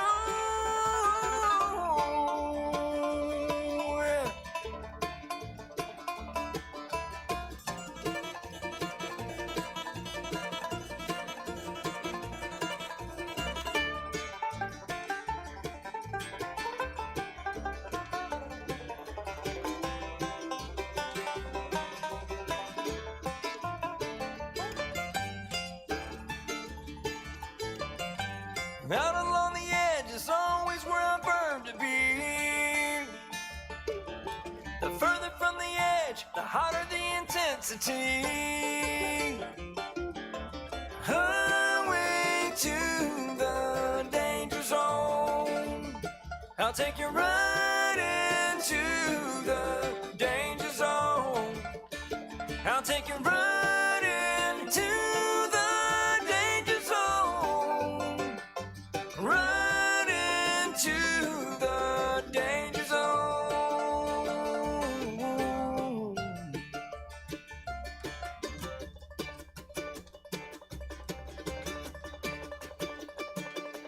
Highway to the danger zone. Right into the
I'm waiting in my cold cell as the bell begins to chime, reflecting on my past life, and it doesn't have much time, 'cause at 5 o'clock they take me to the gallows pole.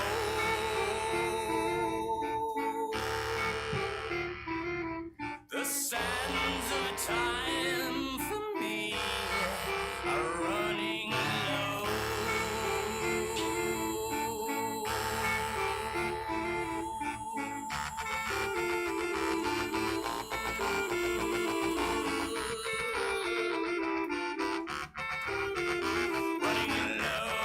Welcome to the Stab Comedy Theater. It's time for Grindhouse Comedy. Please welcome to the stage Michael Nordstrom. Hell yeah. How the fuck is everybody doing? I need a little bit. You guys, if you're happy to be here, give me a hell yeah. One more. If you guys are happy to be here, give me a hell yeah. Fuck yeah, we're gonna have a good goddamn time. Dude, that's a sweet fucking shirt. Holy shit, dude. Star Wars, that's cool as shit. You got a Hawaiian tattoo. You're fucking ready. You got multiple rings. How many rings you got, dude? Is that 3? You're bougie as fuck, dude.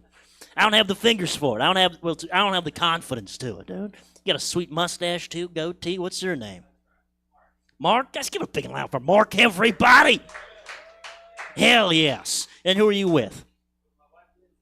Give it up for wife Lindsay, everybody. With a fancy bag. You got a camera, dude, and a bag. You're fucking ready for anything, dude. Dual-wielding cameras? What? Well, just dual-wielding straps, dude. Double strapped up.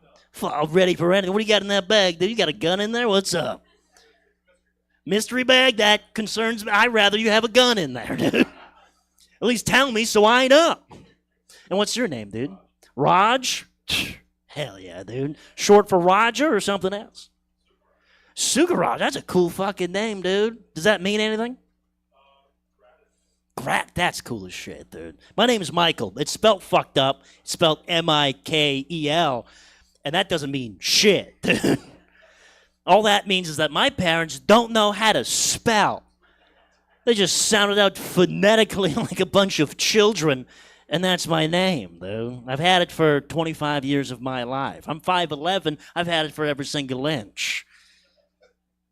Yeah, and I always thought that being like under 6 foot would always hurt my chances with women. Turns out it doesn't. Turns out they don't care. Turns out they really only care about how much I cry during Malcolm in the Middle episodes. And that I don't listen and some other bullshit. I don't know. I wasn't listening. I wasn't. Raj, I've been broken up with twice at a Six Flags. At a Six Flags. Different outside. I was mid corn dog. And let me tell you, Mark, I got a fucking complicated relationship with corn dogs now.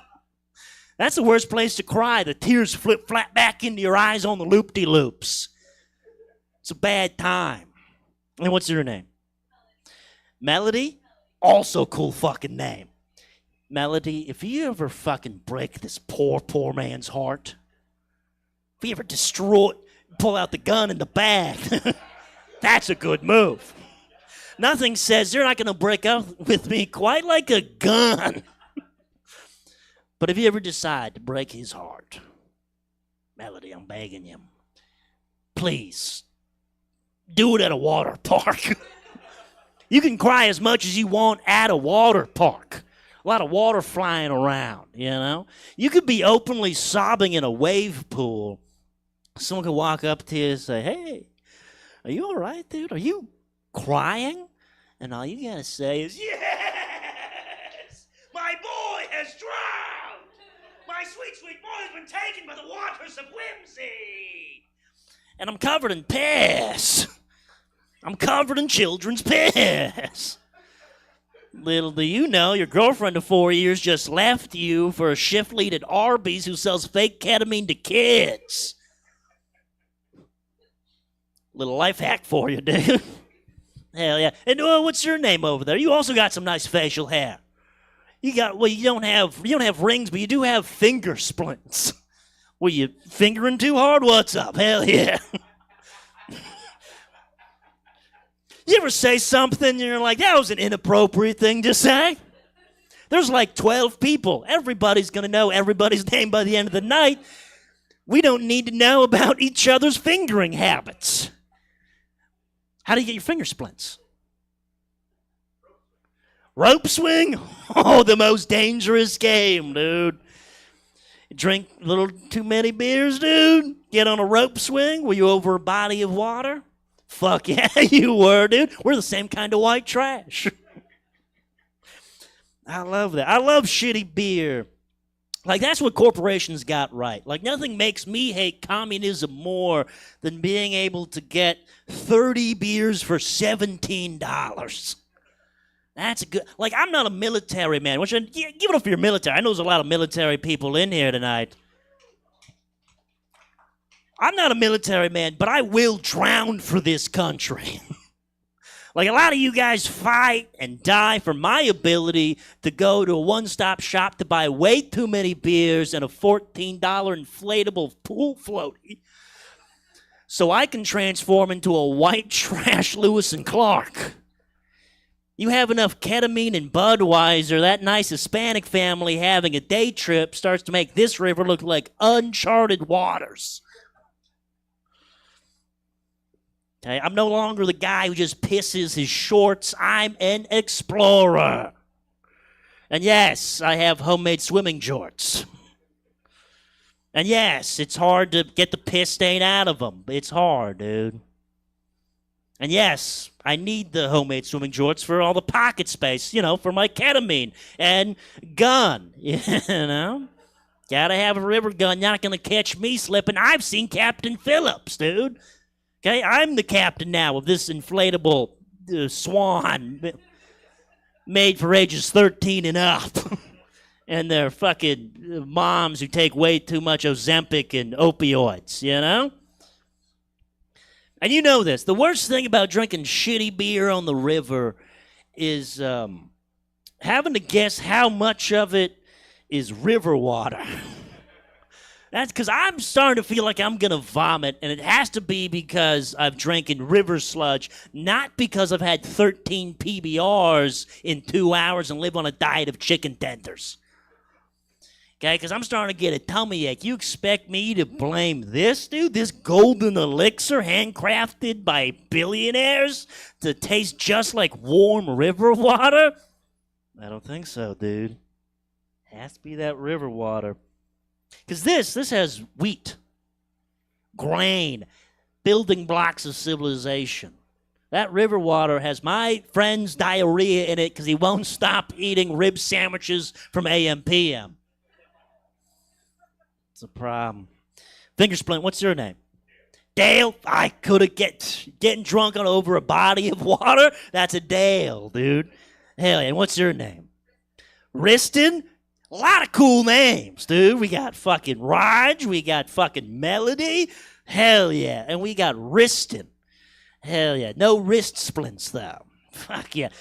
You get fucked up on the water, too? You get fucked up on the land. You view him getting fucked up. That's a good call, dude. Hell yeah. And you got a sweet fedora, don't you? Guys, give it a big and loud for this man's fedora. Yeah, slide that bad boy on. That's a good look, dude. You're wearing a wife beater. You got fucking nice calves and shit. God damn. That's fucking impressive. I used to have a fedora. Bad move, dude. I can't pull off a fedora. But that looks nice. Mine also had like graffiti on the side, and I paired it with mirrored aviators, and I was in the 4th grade. Wasn't exactly a pussy hound, And how about you? You got no fedora? What's your fedora? No matching fedora? I know what you're getting for Christmas. Matching. And what are your guys' names? Liz? Now, guys, give it a big loud for Liz, everybody. Hell yeah. A woman like you told me to shut the fuck up in a library once. And I shouldn't have been yelling that loud. And how about you, dude? Ray? Ray and Liz, dude. How did you guys meet? Oh, fuck yeah. We're talking farmer's meat? Whoa. Second date? Fuck yes, comedy show, dude. Can I ask what the first date was? Starbucks. Confident move, dude. I would always say, yeah, those are strong coffees in Starbucks. I always said if they didn't make the coffee as strong, they wouldn't have so many people doing heroin in the bathrooms, you know? Gotta bring. Hell yeah. Liz, how's it going? Second date so far. Pretty good? Pretty good? Mark, how's it going? Pretty good. Great? Okay. All right, we got to get her excitement levels to pretty great, dude. We got pretty good, we got great. But we're going to work on that, dude. We're going to bring love into the building. You also got some sweet fucking facial hair. Does every man, you got a little mustache? Are you the only one that's clean shaven? You got a little bit of 5 o'clock shadow. You got a little bit of gruff. What's the deal, dude? If anyone has scissors tonight, I will cut the fuck out of my hair and we'll glue it on your face, dude. How old are you? How old are you? 33? Holy. 20. Oh, okay, that's very different, dude. Like 33. You look like a 12-year-old boy who wandered in here, dude. We're going to get your facial hair. We're going to put it on your face, and you're going to learn how to put together a fucking dirt bike with no instructions. That's what's going to happen. Fuck yeah. You got a cool mustache, no split in the middle. You got the reverse Hitler. Same here, dude. Can't grow it here. You guys are all Air Force, right? Give it a big round for the Air Force, everybody. How much does Top Gun piss you off, dude? Because those are all Navy pilots, right? That kind of piss you off? Should be. That should be me up there. That should be me. Fuck yeah. And what's your name? Raven, like the fucking animal, dude? That's cool. I feel like a dipshit up here. My name is Mike. I need a cooler name, dude. My name was almost Pal Vidar. Not a joke. I have no jokes for that, but that was supposed to be my name. Now it's Mike. Now I get drunk at gas stations. Do a lot of whippets. You guys give a big round for whippets, everybody. Let me tell you, Stab, nothing is quite like a nice, crisp whippet after a long day of stealing from the Salvation Army. That's a good time, dude. I do that. I'm just pissed off. I'm pissed. Raven, you know what pisses me off? You know what pisses me off, Raven? Raven, you know what pisses me off? Hunter Biden, dude. Hunter Biden pisses me off. Our president's son, our current president's son, is on camera in a Porsche 911 going to Las Vegas, going 173 miles an hour, doing bumps of crank off of stripper titties. And there are people in this country pretending like that isn't wicked fucking cool. That's like the coolest thing, dude. Move over, Grandpa. The war on drugs is over. And you know this, Raven. They recently found like a little baggie of coke at the White House. And everyone's like, is it Hunters? Is it Hunters? I hope it's Hunters. I hope they found it right next to a gold-plated gun and a dead pimp. I only wish he'd throw a little up to the old man. Hunter, fucking Joe Biden would still be in the race. You think Putin's a handful? Check out Biden on 100 cc's of booger sugar. Kickstart the fucking heart, dude. That's a handful of POTUS. Really is. Roger, you know who you're voting for? Election coming up. You conflicted. I also know who I'm voting for, dude. I'm hoping it's the same person. I'm writing in my cousin Terry from the Stoop. Does a lot of PCP and is very pro-Palestine for all the wrong reasons. Give that guy the codes. He's a cool guy, dude. You're going to love this. New national anthem, Insane Clown Posse. Yeah, not one song, a whole album. It's gonna be a good time, dude. I get drunk a lot. Driving a lot, dude. All right. We got a big drunk driver in the house. Driving is really my favorite drinking game. Because there's all the elements of all my favorite board games. You know, it starts off as a Risk, then Operation, trying to stay between the lines. And then it's Sorry when you fucking hit that kid. And then the game Clues Afoot. And it's Django when your defense falls apart in court. And then it's Life in Prison. And then it's Twister in Prison. Anyone ever been in jail here? Have you guys ever been in jail? Give me a hell yeah. That was a pretty soft hell yeah, dude. Give it up for Big Dog. Hell yeah. What was it, grand larceny? What are you doing? You're what, like stealing copper? People were like, who's going to steal all this copper from this house? They're like, I volunteer. Love crime, dude. What were you volunteering there for?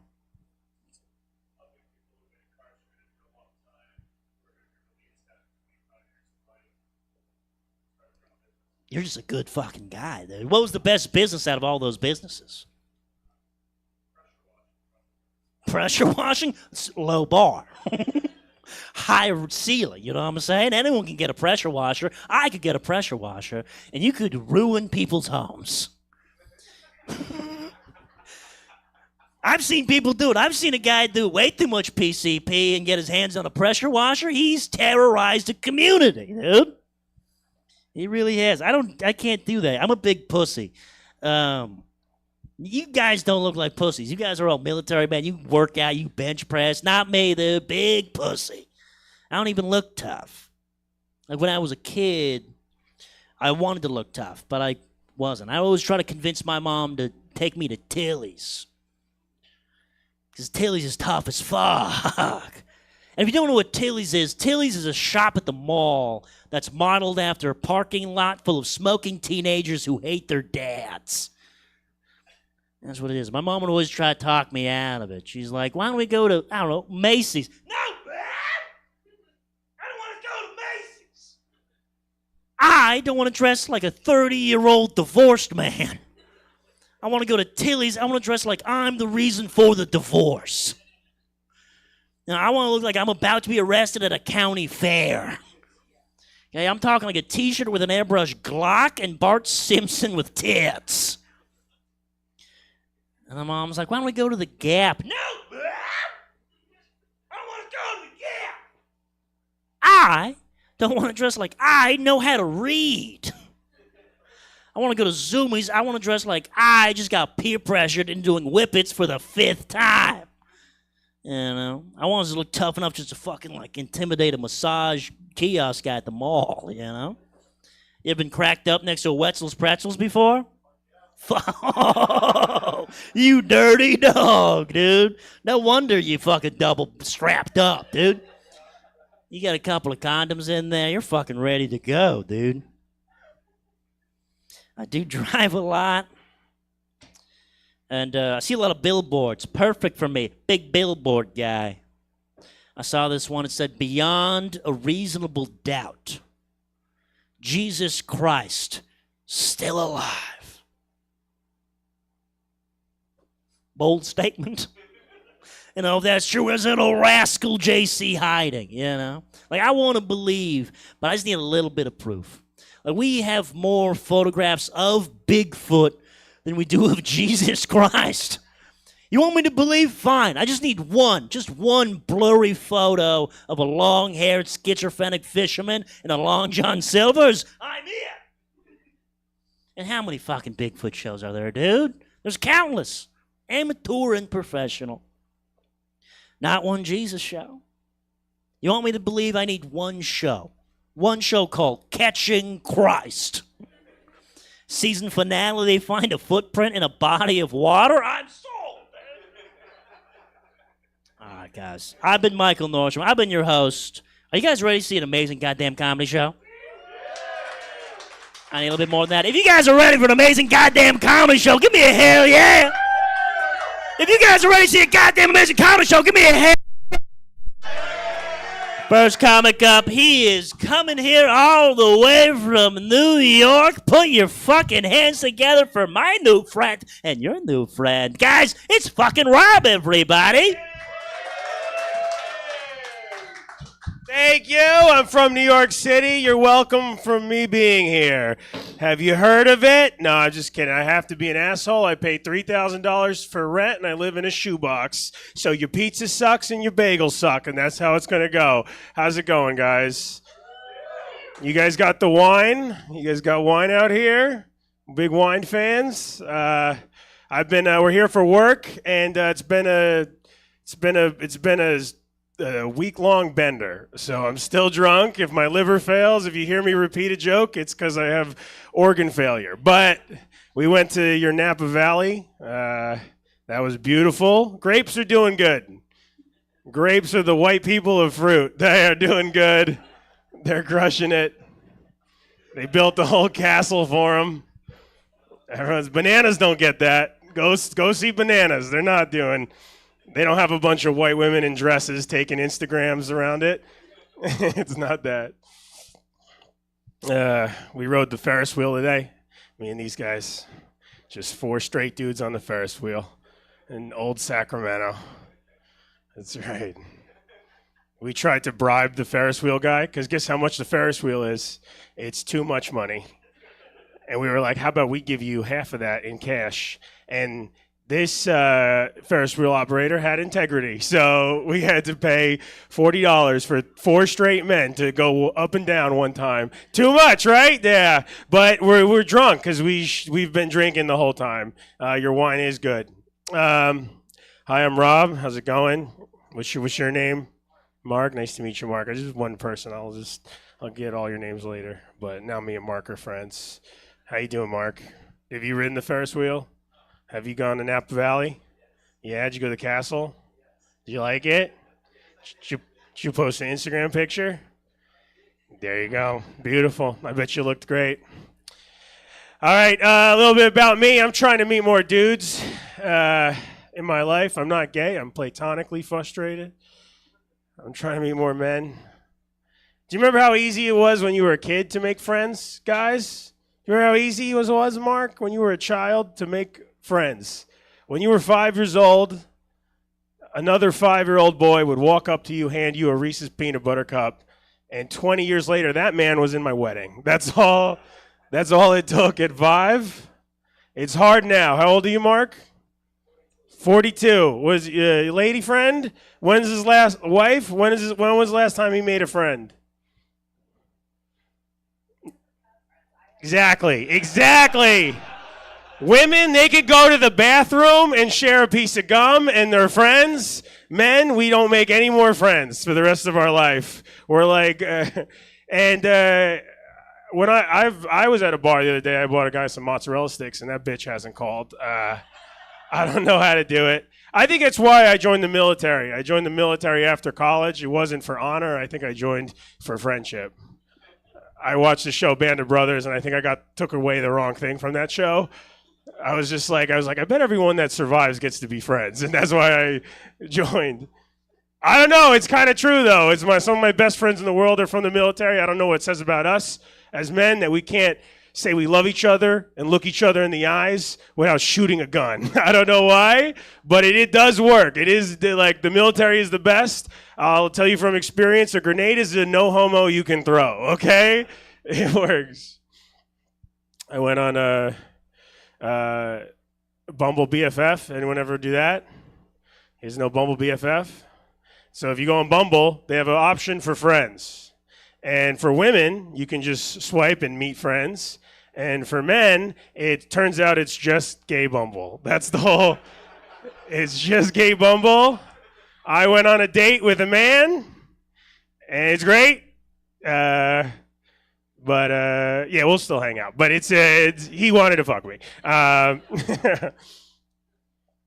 Let's see. I'm a comedian. I've been doing comedy for about 10 years. It's going okay. You haven't heard of me. But what I'm saying is I keep a part-time job. I have a part-time job as a pilot. I'm a part-time pilot and a full-time comedian. Part-time airplane driver, full-time jokes on a stage. Anyone want to take a guess who's disappointed in those priorities? It's my passengers. Your passengers want you to be. They want you to be a pilot, and not a comedian at all. And I think it's because, have you ever heard a pilot tell a joke? Has anyone here ever heard a pilot tell a joke? Oh, yeah, you have. Well, do you remember what it was?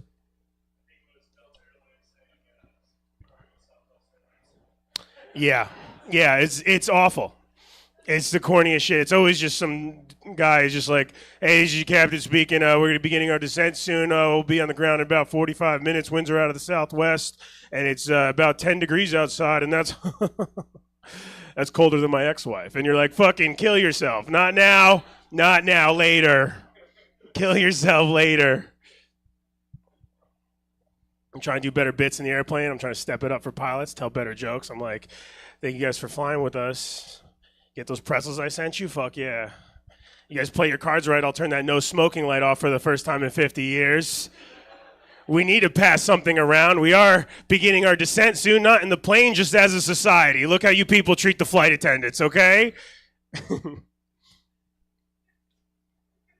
Here's a question. Why haven't you ever tipped your pilot? Huh? It's not a joke. Why haven't you ever tipped your pilot? You tip your Uber driver on the way to the airport. They're usually twice as drunk as I am. Why haven't you tipped your pilot? Here's a real question. I don't care about the tips, but I do care. Has anyone ever flown to Latin America? Has anyone ever flown to a country that can dance? What do they do when they land in Latin America? They clap. They fucking clap. As you should. When I fly to Chicago, people are like, fuck you, open the door. Right? When I got on stage, you guys clapped before I even told one joke. We just flew fucking 2,000 miles in negative 60-degree air and landed at the exact spot you meant to go, and no clap? You fucking kidding me? When I fly to Puerto Rico, I have an abuelita praying for my soul the entire time. We land, I get a standing ovation, and my knee stops hurting.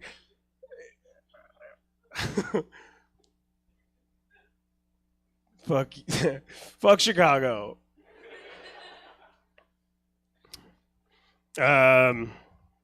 So I don't fly on the civilian side much anymore. But I still fly as a military pilot. That's where I started. I fly as a military pilot, and don't clap. It's fine. No one cares. That's why I live in New York City, and my favorite part about being in New York and being in the military is that nobody gives a fuck. When I'm in the South, I'm in the military. I get a standing ovation, and someone wants to give me a blowjob. Usually a dude who wants to show me his guns, but that's fine. The only time I've only ever cared about not being respected as a military member was on Veterans Day. On my corner, they have a Dunkin' Donuts, and they're supposed to give you a free donut on Veterans Day. And I went in, and they were like, "We don't do that here." And that was the closest I've ever gotten to a Republican rant in my car. Just being like, you know what the problem with this country is? They don't respect the troops anymore. It's like 80-cent donut. It's the closest. But I like it. It's not good. It's like being, it's not. I fly a C-130. I wanted to be a fighter pilot. Every pilot wanted to be a fighter pilot. You can ask if they say they didn't, they're lying. I wanted to be a fighter pilot. When I showed up to plane school, I was like, "Can I be a fighter pilot?" And they said, "Did you just call it plane school?" And now I fly cargo, baby. Cargo! I fly muscle milk to Marines. I fly a C-130. It's an old plane. It's a classic. I fly the older one, the oldest model. It's got steam gauges. I still got a navigator on board. We have a navigator. There's one. You know how like a modern plane has like a GPS connected to 9 satellites? I got a dude. And he's got some skin in the game, all right? And he's like, turn left at that next mountain. Hell yeah. And it's great. You can't drink with a computer when you land, all right? You fucking can't. It's such an old plane that we still talk like this. We're like, pilot to navigator, pilot to navigator. Have you found my wife's clitoris yet? I haven't. Also, anyone have trouble getting a donut last year? I did.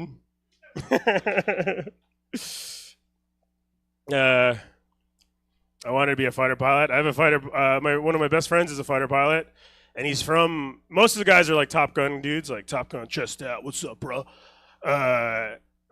He's not like that. He's one of the best pilots I know, and I love him because he's from Louisiana. I don't know if you guys ever met anyone from Louisiana, but he's from Louisiana. So it's funny to see him in that. Like, it's like Tom Cruise, a bunch of really hot dudes, and then a guy licking a plate. That's really he's one of the best pilots I've ever met, and I've seen him lick barbecue sauce off a plate. And I asked him, I was like, hey, do you mind if I talk about this on stage? And he was like, it wasn't barbecue sauce, it was Chick-fil-A sauce. That's the only thing he said. He flies an F-22. He's one of the best pilots I know. He flies an F-22. And I would ask him, I'm like, how fast does it go? And if you ask any F-22 pilot, how fast does the plane go? They will tell you unclassified Mach 2. That's the response. Unclassified Mach 2, which is the coolest way to lie to someone. It is the coolest way. Next time someone's like, hey, did you eat my food? Unclassified? No, I didn't. I did not. I do have a security clearance, and they tell us every time before we deploy, they're like, hey, listen, don't post on TikTok. China's watching your TikToks. And I have to be like, no, they're not. Nobody's watching my TikToks. Could you tell China to like and subscribe to my TikToks? What the fuck do I got to do? Put the base map on the bottom corner of my TikToks? They warn us every year about being honeypotted. Do you know what that is? Honeypotting is a real thing. They're like every year they tell us, they're like, listen, you're going to be at a bar and there's going to be a Russian 10 and she's going to try to seduce you for your secrets. And I'm loyal to my country, but I've been at the bar every fucking day and I haven't seen a Russian 10. I've seen a 6 from fucking San Francisco, but I've never seen a Russian 10. True story about this. This is how little people give a shit about I have a security clearance, and if I ever got like interrogated, like it's never laser beams or anything cool. It's always like the most boring shit you've ever heard, and I would be worried, like if I was ever captured and it was being interrogated, I'd be worried. They'd be like, hey, what's this thing? And I'd be like, don't tell my boss. I'm supposed to know that. This is a true story. This is how little people give a fuck about what I do. There was a F-22 pilot, the guy I was talking about. He went to China, and he was just visiting, and they sent a woman, they honeypotted him. They sent a woman to his room to try to seduce him, and he sent her away. They sent another woman, 10. He sent her away. Then they sent a man. They're like, maybe this guy's gay. He sent him away. I don't know. He says he sent him.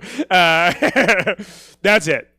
That's an F-22 pilot in China.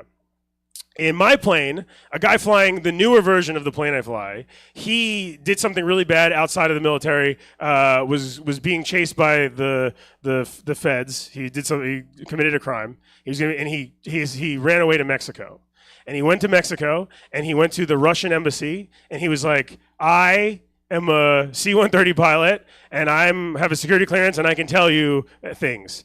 And the Russian embassy was like, okay, hold on. And they called America, and they're like, do you want this fucking guy? And turns out they did. And he killed himself. But whatever. He should have. He was a bad dude. But yeah, that's how little they care. The day I joined the military was the day they repealed Don't Ask, Don't Tell. Which is great. If you don't know what Don't Ask, Don't Tell is, that was the compromise. Bill Clinton, he made a compromise. He's like, listen, let's not talk about sexuality at the workplace. And they repealed that the day I joined the military, which is great. It was a weird first day. It was a weird first day to be like, hey, everyone, this is Lieutenant Robert Rigo. Welcome. Also, it's okay to be gay now. I've been having a rough week. I've been talking to a friend back home who's thinking about leaving his wife, and I don't really care. I just don't want to have to help him move. Does anyone relate to that? Like, we all have different values. We all have different, like, spiritual beliefs. You know, some of us are religious, some of us aren't. But can we all just agree right now that if your friend lives on the 5th floor of a New York City walk-up and doesn't have an elevator, marriage is sacred, right? She cheats on you on the 1st floor, fuck her. We'll get your couch, we'll go to a strip club. But the 5th floor, that's God testing you. You're going to look back and realize this was the moment you needed to... He's not, I think he's really upset, actually. But his couch is so heavy. I was like, dude, you cheat too. You cheat on your diet. You're both human beings who had their willpower broken. What did it take to break her? Sex? Isn't that the best thing? You lost to spaghetti. Who's the weaker person here? You gained 6 pounds. She got a promotion. Who's the weaker person? All right, thank you guys. I've been Rob Rigo. Please give it up for your host. Give it a big round for Rob, everybody. How great is. You guys still having a good time? If you guys still having a good time, give me a hell yeah. Fuck yeah. This is what we call, it's Grindhouse Comedy. So make sure you follow us on all. We're going to be putting on a lot of shows here in Sacramento, all across Northern California. So take out your phones, follow us on Grindhouse. But in the meantime, are you guys ready for your fucking headlining comedian? Are you ready for the second half of Grindhouse Comedy? This first guy, I met this guy a long time ago. He's a dear friend and a mentor to mine. I met him when I was 11 years old. He gave me my first cigarette. We're driving in an El Camino, and we're driving along the highway, and he hits a bird. Most people drive right on by. Not this man. He pulled on over. He took that bird in his hands, and he put his lips to that little bird's beak. And he breathed the perfect amount of breath into that little bird's lungs. And that bird came back to life. Your next comedian is not only very, very funny, but I think he might be Jesus Christ. Put your fucking hands together for Ethan Albers, everybody! Michael Nordstrom, yes! I did everything he said, guys. No, I didn't. How you guys doing? Hell yeah. Who's from Sacramento in here? Okay. Who's not from Sacramento in here? Oh, hell yeah. This whole fucking side. All right. That's cool. Yeah, it's I'm not from here either. I'm from Portland originally. You guys knew that though. I'm a white guy in a hat with a beard. That's kind of where we're from, right? That's where we're from. Yeah. It's a weird town, man. It's Sacramento is a strange place. It's a second-rate city. You know, you guys are not from here. You guys know what I'm talking about. It's a second-rate city. The ones that are here, you know it's a shitty city. It's a second city. It's okay. It's okay. It's a second-rate city. When I mean it's a second-rate city, I mean it's always going to be in the shadow of a bigger city nearby. Like, for example, like I grew up Portland. Portland will never be Seattle. It would fucking try. It wants to be. This will never be San Francisco.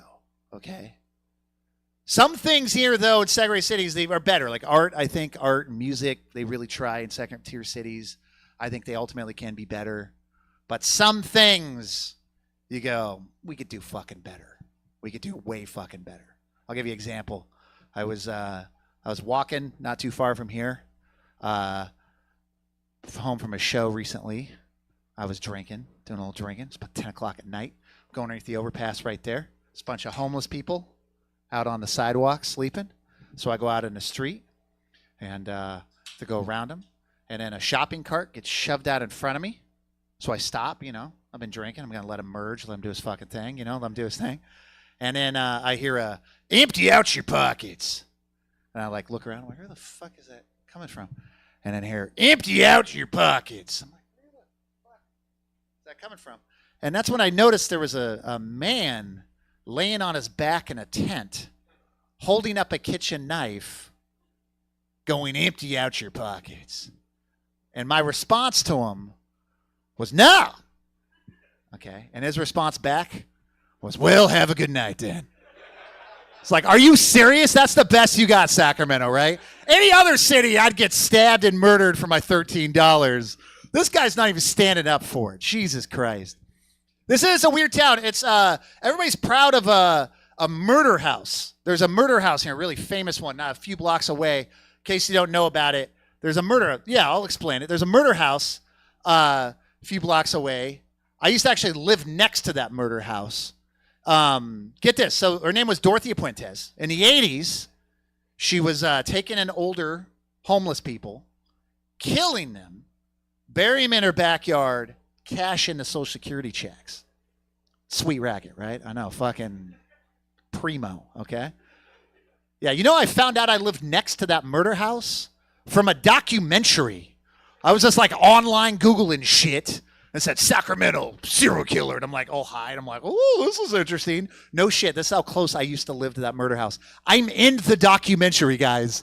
Literally, like the B-roll driving by, you know, they don't have enough shit to film. I remember the day I was looking out the window, go, what's that camera? I'm eating spaghetti going, what's that camera? What's that camera?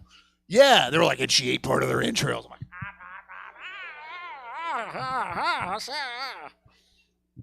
like, it's weird. Oh, man, we got a lot of people in here in military, right? Or former military. Hell yeah, thanks for your service. That's like half the crowd, right? Fuck yeah. Fuck yeah. I never did that, dude. I don't like guns. I look like I love guns, though, right? Like, I came up here and you guys are like, I know one fact about this man. He's into fucking guns, dude. I'm not. I was raised with a lot of guns. I was raised with a lot of guns. I'm from Oregon. I'm an Oregonian. That's what we call ourselves. Raised by hunters, all of that stuff. I know at 5 years old, I didn't like guns. It was my grandfather that made me not like guns. Because he was that dude that swing dick in front of any group of dudes. Anytime there's more than 3 guys around, a pistol on him would come out. And he'd just start showing off. I remember being a little kid and him holding a pistol out with 8 or 9 guys, fully loaded. He's like, you boys want to see my gun? And they're like, yeah, Jim, let's fucking do this. He just pulls it out, it's loaded, and they just start passing around. I'm like, fuck yeah, dude. Just like just doing irresponsible shit with a gun. It finally comes back around to my grandfather. My grandfather sees me kind of looking all worried at him, like, ugh. And he like takes a moment to teach little Ethan a lesson. He looks right at me and goes, Ethan, you can never have too many fingerprints on a weapon. It's like, what are you teaching me, Grandpa? To beat a case? What are you trying to do? What are you fucking doing? Yeah. When he died, I inherited 192 guns. Hell yeah, brothers. Hell yeah. I was up. My fucking hipster ass was responsible for getting rid of guns in Oregon, okay? I knew we had a gun problem in this country, not until I started trying to sell them, okay? I called up like a gun shop. I was like, hey, I got some guns to buy. And they're like, fuck yeah, bring them in, brother. So, like, I come, like, pull up to a store. Like, I got a bunch of guns. I mean, like, a lot of rifles, a lot of handguns. And I'm like, I'm a fucking dork about this shit. So, like, I walk in a gun store. I'm like, hey guys, I'm going to bring in some guns to sell. And he's like, yeah, it's a fucking gun store. Bring them in, dude, or whatever. So I bring in, like, a bouquet of guns and I hand them out. And he starts, like, looking at them. He's like, yeah, I'll give you $6,500 for the whole lot. And I'm like, fuck yeah, some cash. He starts counting it out. And I pull out my ID. I'm like, here's that. And he goes, nah, I don't need that. I'm like, what? You don't need that? I was like, we got a problem in this country, okay? Holy shit. Yeah, that's interesting. Who's excited about the old election? Do we Yep, that's about right. No one's excited. No one's excited about it. Can we just agree, like, I don't really give a fuck what way it sways. Just like, can we agree to not let it divide your social circles or like your fucking family like it did in 2016? Like, Jesus Christ. Like, it was like 2016 divided my house. I lived with a conservative during that time. It was super weird. I mean, it was my dog, but still, I have a conservative dog. I know what you're thinking. How do you know? Well, she only barks at black people when I walk her, so She's a conservative, okay? You're like, okay. Yeah, I don't know. Like, if it's whatever way it goes, you know, can we agree maybe not to storm a Capitol? Like, I mean, unless that's your fucking thing, then do it, dude. I'm not going to let shine on you, crazy diamond. But, like, because January 6th, that was wild shit, right? I was just like all the rest of you guys at home watching TV. I was just in shock and on my fucking jaw to the floor. Watching my dog storm a Capitol. I'm like, that's a bad dog.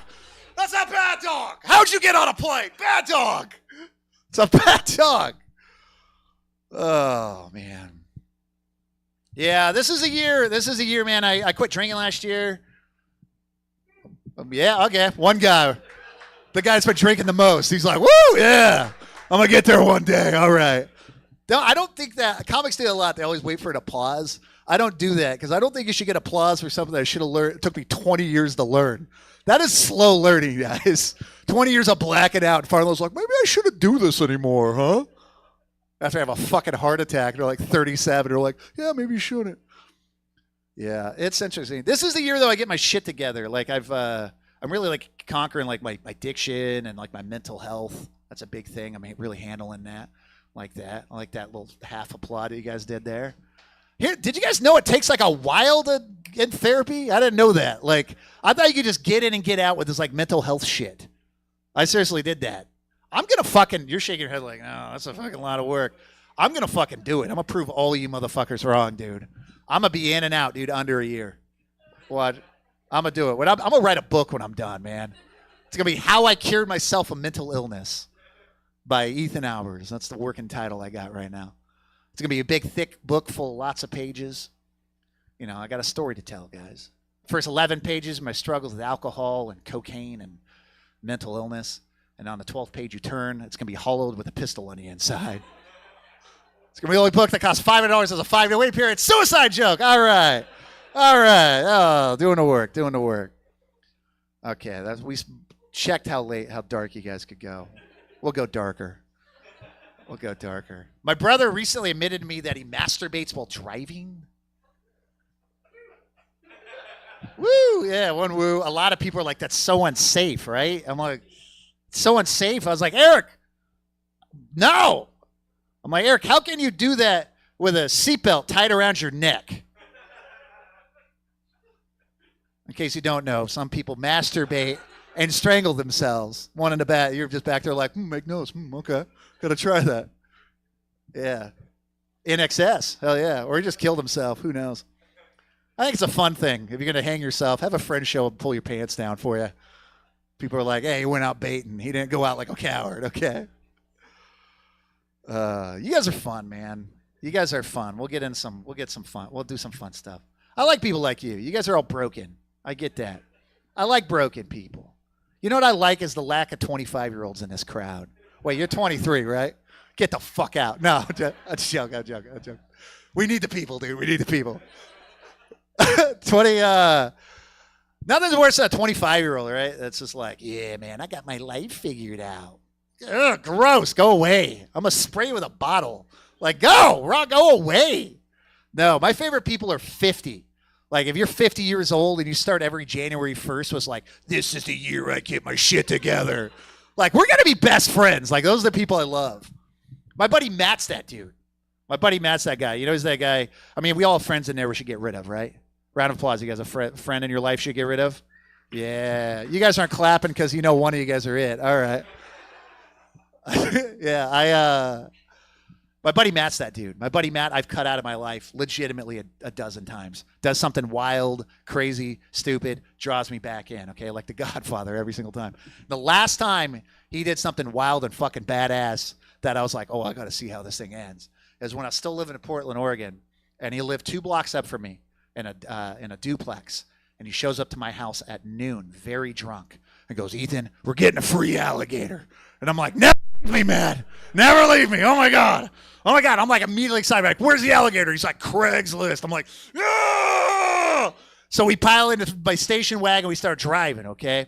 In case you're ever into Portland, it's a lot of dudes that look like me on tall bikes, just fucking hip and fucking, oh, I'm so fucking cool. Yeah.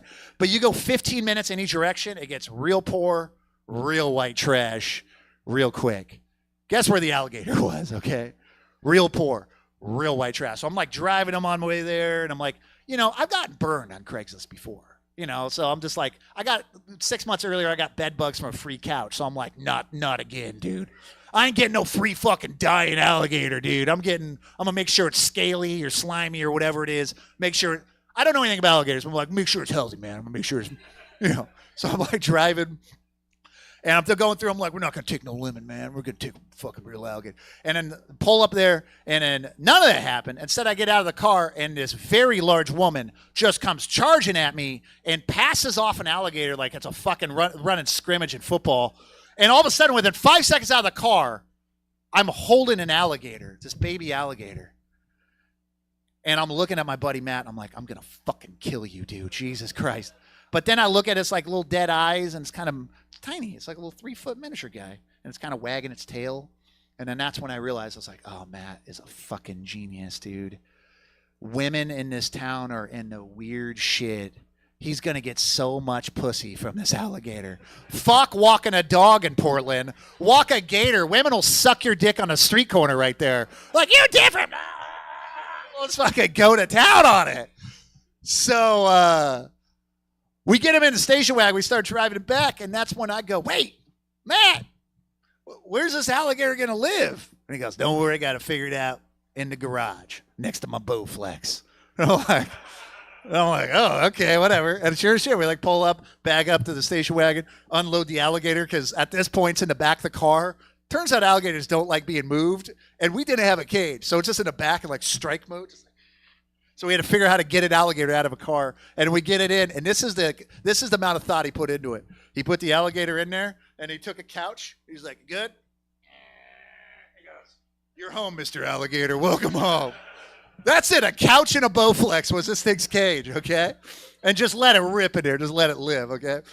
And this went on for months. This alligator's fucking lived up in there, just living his best life. And one day, Matt shows up super upset to my house, drunk again. And he's like, dude, I don't know. You know this, man. I'm broke, and alligators eat a lot. And I'm like, no shit, Matt.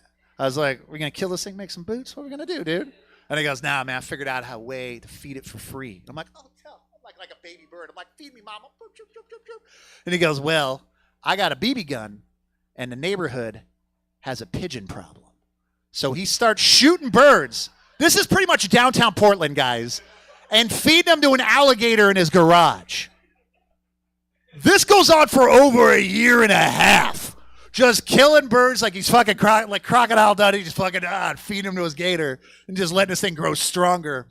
One day he shows up very drunk to my house. Very upset. And I was like, what's the matter, Matt? What's the long face? He goes, man, never guess, man, but I'm going to get evicted from my apartment. I'm like, why, Matt? Why? I can never guess why. He goes, well, get this shit. Hot water heater was leaking into the unit next door. Hot water heater's in the garage. Landlord comes over to check it. Alligator attacks landlord. And I'm like, no fucking shit. And he's like, what are you going to do, dude? He goes, man, he gets this like weird dude pride. Only guys get this. They get this like overconfident pride that you're not going to make a life change even though you have to make it. So he gets this pride where he's like, you don't come between a man and his gator. He's like, I'm going to get another place, man. So he starts going out and applying for apartments. And under pet, guess what he's writing in? Alligator. How many apartments do you think he got in Portland, Oregon? 0. Turns out the day he got that alligator for free was the day it was against law to domesticate them anymore in the state of Oregon. Yeah, we were done dirty, dude. So I was like, what are you going to do? He finally buckled down because he's getting evicted. He got an apartment. And he goes, I got to get rid of this thing. He's at my house drinking. I'm like, what are you going to do? He goes, don't worry, man. I'm going to return it back to its natural habitat. I'm like, you're going to fly to Florida? What are you going to do, dude? Like, he goes, yeah, don't worry about it. And a couple of days later, shows up. Don't worry about it. I got rid of the alligator, returned it back to its natural habitat. And I was like, where? He's like, don't worry about it, man. It's done. And I thought I would not know what happened to Mr. Gator. Until a couple of days later, I come out of the liquor store with a 6-pack in hand, and I look down, and there's these things that used to exist called newspapers. Guess who's on the front of the newspaper, guys? Mr. Alligator.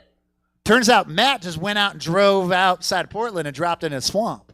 But he didn't drop it in any old swamp. He dropped in at a protected duck sanctuary, and the thing was eating birds like he's been training it to do for 2 years. $10,000 for the arrest and prosecution of my friend. I know, I'm broke, right? I'm in a house with 5 guys. All of us are living next to $0. What did we do? What did we do? We did nothing, guys. You know why? Because I got time invested. I got to see, at the rate he's going to space for like 45 fucking bucks. You keep those people. That's what I'm trying to say. Don't get rid of them. Get rid of the friend that's good with money, not the ones that are bad.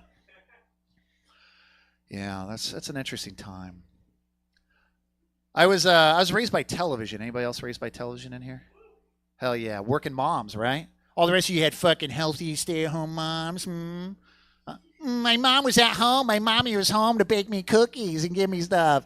No, not me. I had a deadbeat dad and a working mom, dude. That's what I had. I was raised by 90s sitcoms. You know what they don't have in 90s sitcoms? Mental illness. Go and watch 90s sitcoms. Like, mental illness does not exist in 90s sitcoms. So it left me trying to figure some things out.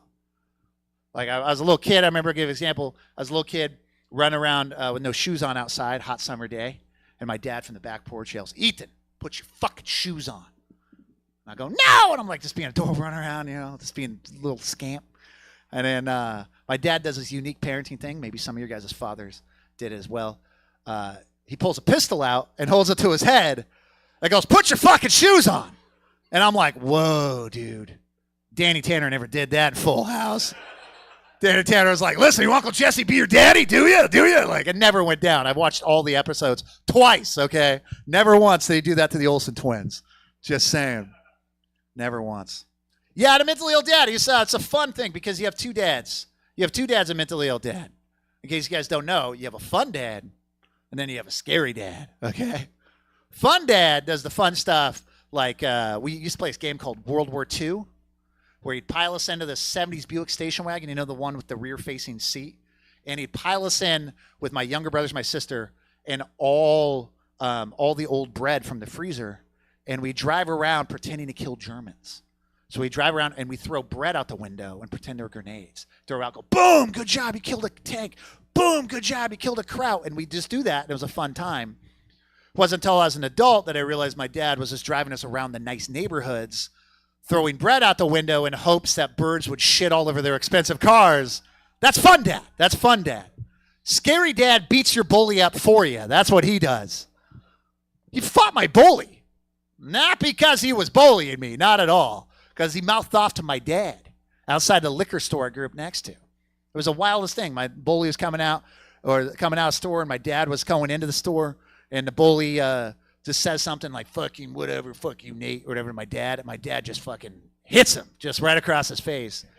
And if you're in shock or awe, you guys weren't raised in the 90s. For the 23-year-old in the crowd, it was perfectly fine to hit other people's kids in the 90s, by the way.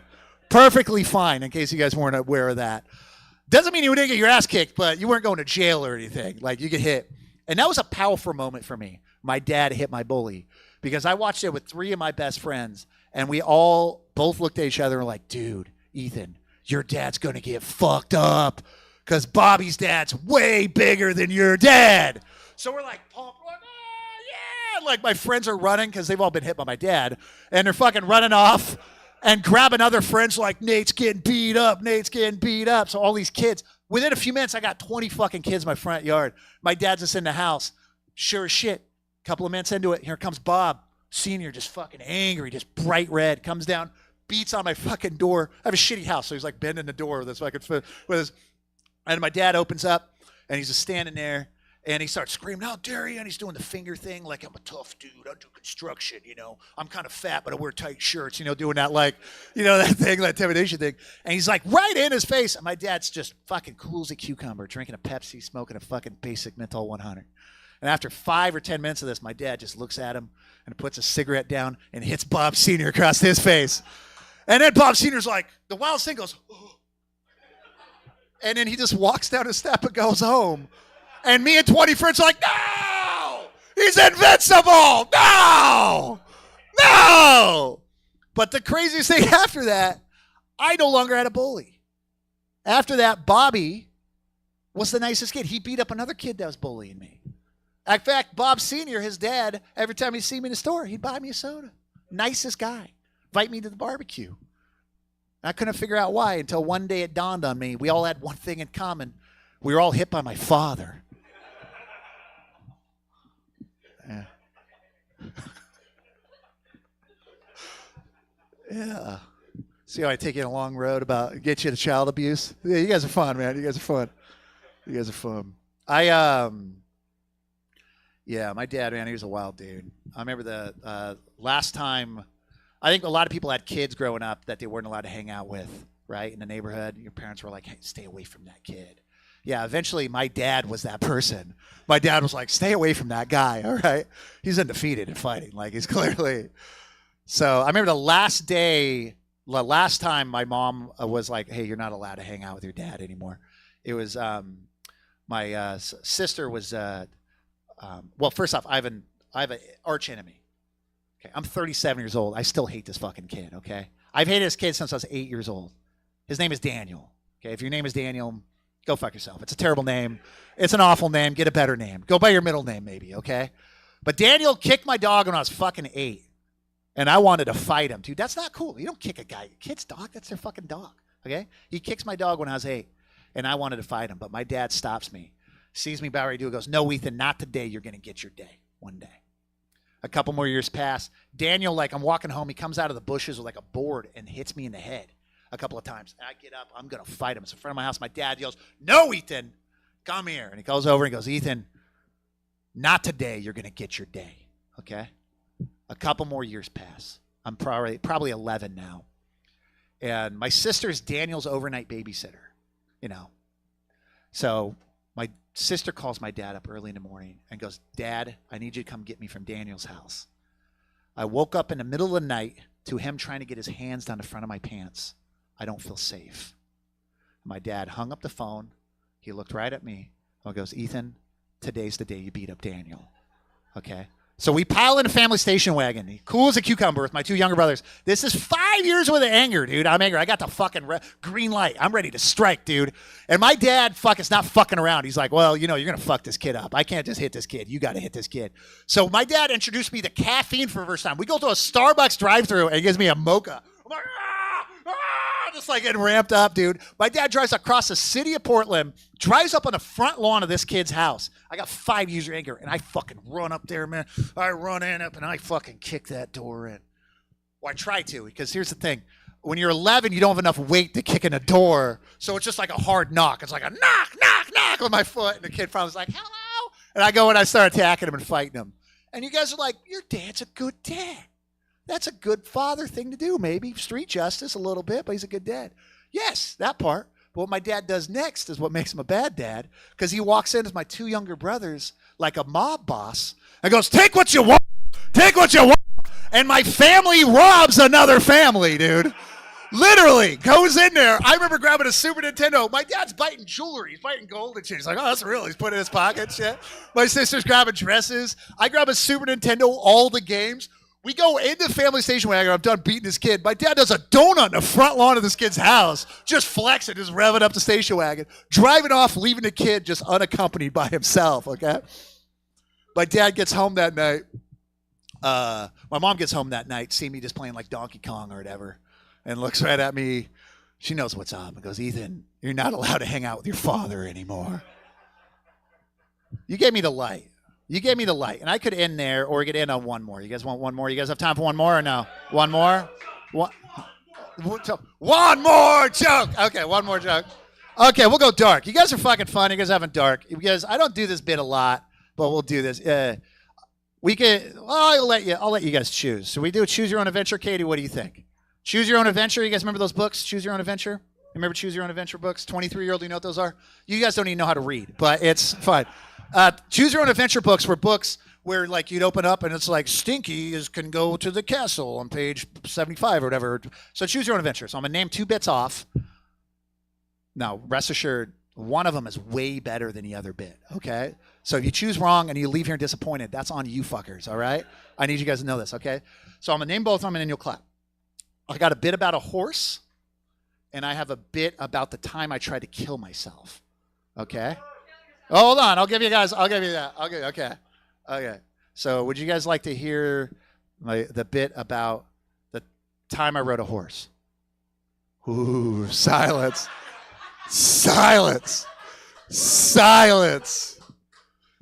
Would you guys like to hear about the time I tried to kill myself? All right. All right. You chose wrong. The other one involved Tanya Harding. It was fun, but not as fun as this one, okay? It's fun. Yeah, I mean, it goes without saying, if you're going through some stuff, you go get some help. You know, it's a temporary solution for whatever they say. I don't know. I'm not a public speaker. You know what they say. Or do it. I don't know. Maybe that's what you got to. Maybe you came here for comedy and then you're going to go fucking blow your brains out. Fucking whatever, dude. I don't know. Shine on. So, I'm from the Pacific Northwest, so suicide's like kind of a prevalent thing.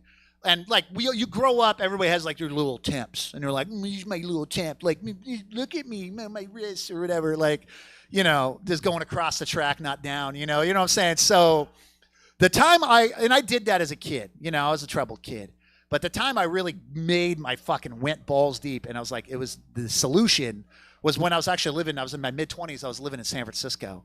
And I was living in the Tenderloin in San Francisco, in case you don't know. Tenderloin's a very rough neighborhood. It's where all the poors live. That's where I live, the poors, where the poors live, the poor whites. All the poors actually there. But so I woke up doing, I was on a bunch of comedy. I woke up, I was on mainlining comedy, guys. I was fucking ODing on comedy every night. You know what I'm saying? No, I was doing a lot of comedy, and I was going through a bad breakup. And doing a lot of cocaine and drinking every night. And I woke up at 9 a.m. and just clear as day, I was like, Ethan, it's time. It's time to fucking kill yourself. Just fucking, let's do it. Let's check out, be dead by noon. Let's make a fucking morning out of it, okay? Hey, let's do this, dude. So I go and have some Oxycontin. I have a whole bottle of it. And I start taking Oxycontin by the handful. And just fucking swallowing them. I'm like, I'm listening to fucking whatever, fucking Enya. And I'm like, this is how I go. And then here's the thing. You guys ever been so hungover that you can't kill yourself? You ever been that hungover? You ever been that? Because I'm like so hungover that I'm like, just start barfing up my pills. I'm like, no! My poison pills! My murder pills! So I'm like going through it, trying to keep them down. And I can't keep them down. I'm like a dog who just ate something. The camera's like, and I'm like, no, my murder pills. So finally, my thinking's not right. I still got enough murder pills in my bottle. I go, Ethan, you got to get something in your belly so you could kill yourself, okay? So I go to the closest thing I know that's open, a KFC Taco Bell, okay? I walk to the KFC Taco Bell. I'm fourth in line there before it opens, okay? And in my fucked up head, I'm like, being fourth in line, I'm like, well, 3 other people are going to kill themselves today, all right? It's KFC Taco Bell. What are you doing here? Whatever. So the Tenderloin, you deal with the most marginalized people. It's the schizophrenics and the homeless and, the real downtrodden in society. And so customer service in the Tenderloin is, what? What do you want? Yes, move. Like it's that. It's very blunt. You have to be. You can't engage with people. So they open, and this woman behind the counter is just doing her job. And the first guy steps up. She's like, what? And he orders, and he steps off. The second person steps up. He goes, what? And he orders and steps off. The third person steps up. Right in front of the person in front of me steps up, and never underestimate the power you have to change another human being's day. Okay? Because this person steps up, and the woman's like, what? And he goes, give me one of those mudslides. And the woman goes, huh? And before he can even explain, he goes, don't tell me you don't know what it is. I know it's on a secret menu. Press the button. Get me on my way. And the woman's like, what are you talking about? And he just goes to fucking 10. He's like, fuck you. I know it's on a secret menu. He starts screaming, fuck you. And she's like, what? So then they start yelling, fuck you back at each other in like a fuck off dance off thing. It's like, fuck you, fuck you, fuck you, fuck you, fuck you, fuck you. And this goes on for 5 minutes. The most amazing thing I've ever seen. More fucks than I've ever heard, okay? Finally, the woman realizes she's arguing with some dude with like some mental health issues. And she goes, sir, I don't know what a mudslide is. What is a mudslide? And he goes, you don't tell me you don't know a secret menu here? She's like, you tell me you don't know what mudslide is? She goes, no. And he goes, well, it's where you take 2 chalupas, you top with mashed potatoes and gravy. You tell me you don't do that here? And the woman goes, ew, no. And then the dude just snaps out of it. He goes, oh, you don't do that here. Okay, well, I guess I'll just take 2 chalupas, a side mashed potatoes, gravy, and corn, and steps off like the most sane white dude I've ever seen. And then I step up, and the woman goes, what? And I go, give me one of those mudslides. And you know what I did is I went home and ate all of it exactly like he did. You know what I didn't do? Kill myself. You know why? Because I had violent diarrhea from KFC, Taco Bell, Oxycontin, and beer. Hey, that's been my time. Give it up for Jesse, who owns this place, and everybody else. Thank you so much. Ethan! Guys, give it up big and loud for Ethan, everybody! Give it up big and loud for Rob! Give it up big and loud for me! And give it up big and loud for Stab Comedy, everybody! Fuck yeah. You guys have a good time? If you guys had a good time, give me a hell yeah. Fuck yeah. If you guys had a great time, make sure you follow us on Grindhouse Comedy. It's on Instagram. Take out your fucking phones. Do it right now. Follow us. Hey, I'm holding you hostage. None of you are allowed to leave. Rob, close the fucking door, dude. Follow us on Grindhouse Comedy. I hope you guys all had an amazing time. At Stab, they have shows here constantly. Make sure you come back here, support this venue. And I love you. And I hope you have a great night. And good night. Drink and drive. All right, everybody, that is it for us this evening. But as Mike said, yes, we've got stuff going on all the gosh darn time. We're live in person Thursdays through Sundays, and we stream everything we do 6 nights a week. Check out stabcomedytheater.com for our full calendar of events. Lots of improv tomorrow if you're interested in that. Improv Saturday and Sunday. You know what? Just check out the calendar. You decide for yourself. Hope to see you again. Have a good night. Get home safe.